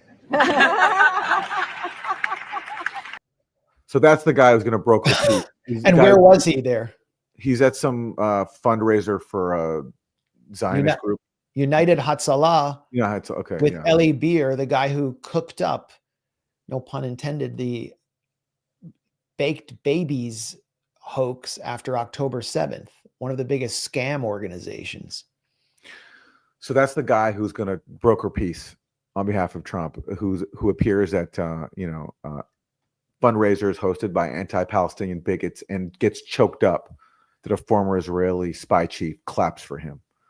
It's just such a sick joke, and no wonder they're not making any deals with Hamas because they don't care about diplomacy. They just care about enabling genocide, and that's what they're doing.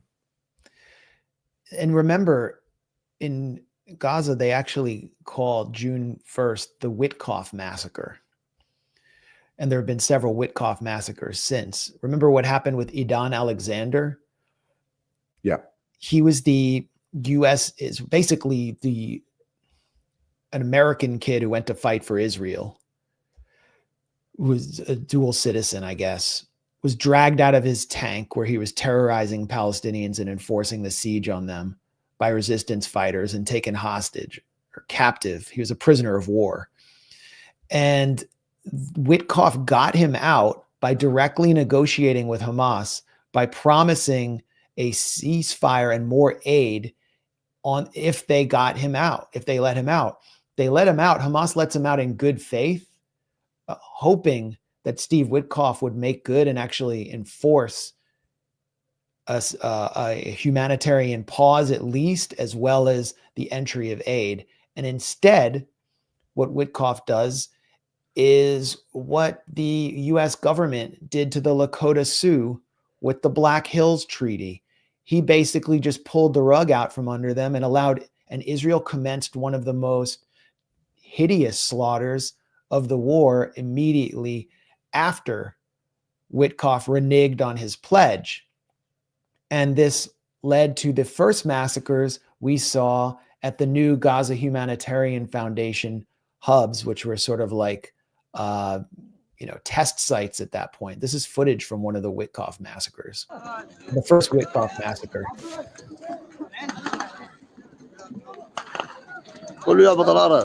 This was like the first time we saw this kind of chaos.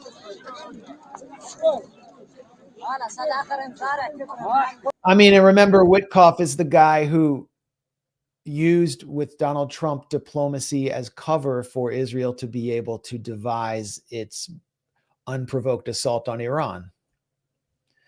So at this point, I think we can conclude, and we said this weeks ago, that Witkoff is Israel's lawyer. as was Antony Blinken before him, and every other person acting in a position of power in government. And he's just signed a new death warrant for how many more Palestinians? The crime of the century is happening. So, get out and bang your pots and pans. It's up to us to generate the pressure, because it's not coming from Washington. And it's also up to us to remember and memorialize these crimes. We're not going to let these figures, the genocide Democrats, get off by suddenly showing concern about the starvation that they helped to cause. Aaron, I'll let you go, and maybe I'll cover a few more elements. All right. Good seeing you, Max. Bye, Thanks everybody. for staying with us. Great job. Yeah, I just wanted to cover a few more elements that I had teed up, because I think it's important. There is a backlash happening in the US against all of this horror show, this unprecedented horror show that we've been witnessing. Everyone's having nightmares, seeing just the most horrible images they've ever seen in their lives. Donald Trump came into office promising an end to this. He really did. He went to Michigan promising Muslims and Arabs that he would end this slaughter. He also promised an end to the Ukraine proxy war, and he's obviously not delivering. And as I said, Jeffrey Epstein has become symbolic of all the betrayals. Now Donald Trump is seeing a 54-point drop in support from the youth. Trump's approval trends among ages 18 to 29. This is an interactive poll. In early February, 55% approval from young people 18 to 29. That's unusual for a Republican. Historically, the Democrats usually commanded the youth, but Donald Trump had managed to channel their support. Just a few months later in July, only 28% approval, 72% disapproval, a 54-point negative swing. I think Gaza is a very important factor there. It's a very important factor on the right. It's a very important factor on the left. But the biggest swing has obviously been on the right. The biggest swing is among the most visible figure in QAnon, Jake Angeli Chansley. Remember the QAnon shaman from January 6th? Oh yeah, and F Israel and F Donald Trump. This is the guy who was like laying down his life, who went to jail in a riot motivated by the belief that the election had been stolen by Donald Trump, who was going to jail the supposed pedophile elite. Now he's not only calling out Trump, he's calling out Israel. So Trump has even lost the QAnon shaman. We saw what happened at TPUSA, Turning Point USA, the astroturfed youth group of Charlie Kirk, whose entire career, starting from the time when he was basically a conservative child actor, I've never known him to hold a real job, was funded by pro-Israel billionaires, by Zionist billionaires. And we saw a debate take place at TPUSA over Israel for the first time. We saw Tucker Carlson accuse Jeffrey Epstein of having been a Mossad agent, leading to threats and recriminations from Israeli officials, threats against Charlie Kirk himself. And now his organization seems to be in some kind of chaos, which is why he announced on behalf of donors. I mean, he openly said, I'm having I'm doing this for donors as well as our own supporters. And who are those donors?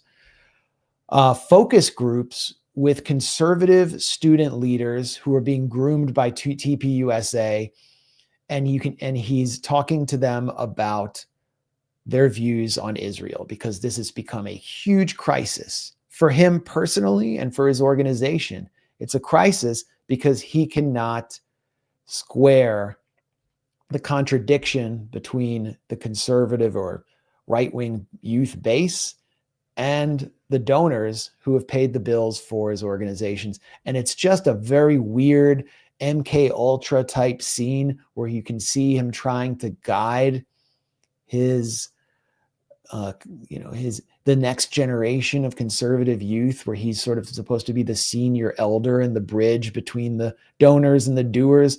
He behaves in a very strange way. Does that resonate with you? Oh, yeah. Exactly. You're not anti-Israel. You don't wish them harm. You're not, like cheering on Iran. No, I support Israel. I think they're our ally. I want them. He's like guiding them, like telling them what they're supposed to think while allowing them to have some criticism. It actually reminds me of going to seminars headed by liberal Zionist groups where they were dealing with this same phenomenon among progressive Jews in cities like New York 10, 15 years ago. This is the same thing that happened with Jews is now happening within the conservative movement. You would be called an anti-Semite by some people for saying this. And I think that's ridiculous. I don't hate Jews because I think a nation should defend themselves. Exactly. Yeah. Like, I think that's the most ridiculous thing ever. I feel like it's becoming like the word racism. Like we just disagree with them, so we just have to call them a name. I don't think they're actually anti-Semitic. I think people just can't agree with them and they can't prove them wrong. So they just throw a word out and be like, you're anti-Semitic because you think that we should stop spending our money there. Something that I see amongst the people I'm around, I do see more like general disdain towards, just being honest, Jewish people. That's correct. Just because they're constantly being told that you hate Jews. And it's like, fine. If you're going to say I hate Jews over and over and over again, like if I'm going to be convicted of the crime, I might as well do the crime. I fear the same thing happens with all the talk of race. The more we talk about it, the more we bring it up, the more racism actually happens. All right, this is a strange reaction from Charlie Kirk. Very strange. This is like, I try to tell, thank you for saying this. Like, because like, I try to tell these people and they're like, we must get more aggressive. And so like, let me ask a question. If we were to, he said, I try to tell these people, who's he talking about? And I've seen him mocked for trying to like emulate Tucker's mannerisms, but you have to read between the lines. He's saying, I try to tell them, he's talking about his donors, ultra-Zionist donors, the ones who sent him to Israel. And he's trying to he's admitting that he is counseling them on how to suppress the rage among youth about what Israel is doing, because it's now affecting white youth. The whites are starting to get a little bit angry about what's happening. Like if people said what Tucker said is anti-Semitic, I don't hold that view, but it's like a lot of people on Twitter are like calling us out and like, whatever, that's not going to happen. But he mentions Tucker while he's sort of acting like Tucker. If we were to cancel Tucker, would anti-Semitism increase or decrease? I think increase, because that means any supporter of Tucker Carlson's statement therefore makes them anti-Semites. Association, 100%. Exactly. But the binary that's presented is that if you don't passionately talk about it, you are a hater. That's probably destructive for everybody involved. So for me, I'm trying to find this new path, which is, I love Israel. I visited there. My wife and I had the best experiences ever. I saw where Jesus rose from the dead and he walked on water. But also, you could actually see that without Israel being there. But anyway, American, and I represent a generation that can't afford anything, and that we are like flooded with illegals, and no one speaks English, and our hospitals are clogged. I think we need to have the prudence to reject the Jew hate. Like, okay, we're not going to put up with that. That's dumb. But also, if you call everyone an anti-Semite, if they don't take a puritanical view of the Netanyahu government, then I think it's bad for everybody. So would you guys all basically safe to say welcome us not talking about Israel nearly as much? So basically what's happening here is there are pro-Israel groups and donors who are monitoring these youth and analyzing them. They're basically under surveillance here, and they're trying to come up with new messaging for the AstroTurf Con Inc. wing. It looks like Charlie Kirk is sitting next to sort of the manager who has been appointed by the donors. And they're asking them, would you agree to just talk less about this? If we told Zionist elements to stop calling you all anti-Semites, would you agree to just tone it down a little bit? And would you agree to attack anti-Semitism in exchange for not being branded anti-Semites? They're trying to come up with new messaging. They're trying to come up with new maneuvers. They're trying to do everything except something material to actually stop the killing and stop the apartheid and stop the occupation. And they're mainly trying to prevent an exodus from the Con Inc. AstroTurf wing two more radical elements within the right. I don't think these youth will go left. Some of them might go left, but I think for cultural reasons, they're just not going to go left. But you can see the crisis this is causing on the right. And the left is completely, I mean, Israel has completely lost the left.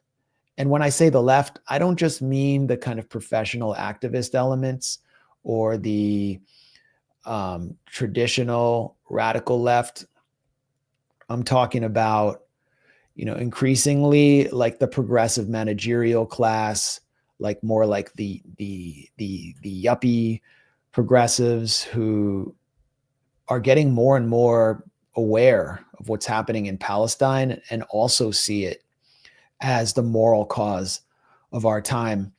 I was in New York earlier this week. I got out of Penn Station, walked, I guess there was like a Wu-Tang concert in Madison Square Garden, walked past the t-shirt, guys selling t-shirts of Ghostface Killer. It was a real like throwback to the 90s.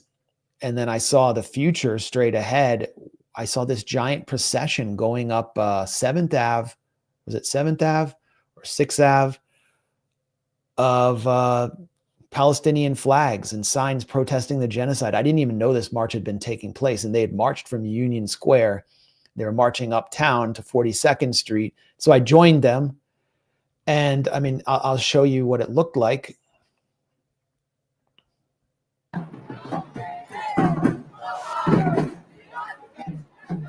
I talked to some of the more veteran activists and organizers, and what they said is, we're noticing a lot more normies showing up, a lot more people who are just like day-to-day workers out here who weren't from our activist circles are showing up, and they're disgusted with the starvation. They're disgusted with the famine. It was a very large march. And I mean, think about it. This is 650 days into the genocide, and people are still coming out. Some new people are joining these ranks. And while marching with them around Midtown New York, I would see people come out of their offices, people wearing their work clothes, to give thumbs up, to clap for them, to cheer for them. Cars were honking their horns to a chorus of Free, Free Palestine. Vendors were cheering. The only people on the street who were upset by this display were members of Beitar, who came and tried to antagonize and terrorize the march, and they were completely outnumbered. So something is happening on the left, something is happening on the right. The only thing that's holding it off is the lack of democracy in this country, just the complete lack of democracy, which has resulted in only 18 Democrats signing on to a resolution condemning Israel's policy of starvation. That was a point I wanted to make before I got out of here. I had a lot more to talk about. I unfortunately haven't been able to get to Chicago, to Hyde Park, to see the inception of the new Obama library. It looks really wonderful, not dystopian or Sauron-like at all. This is costing $800 billion. $800 million, sorry. This destroyed a community garden. Obama, the former community organizer, this is like the tribute to him. Where is he basically? Where is he on the mass starvation in Gaza? Does he have anything to say to that? About that? I mean, he didn't. I don't think he mentioned it on Michelle Obama's podcast.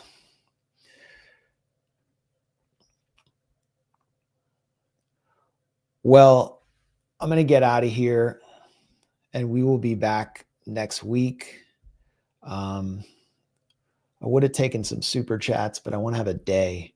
So enjoy your weekend. We'll be back next week. Subscribe. Sign up for our Substack. It's free to do. You get all our articles, lots of video in your inbox. We also have a newsletter. And like this stream because it's always heavily suppressed. And yeah, we'll see you next week. I'll be back here with Aaron probably around the same time. Peace.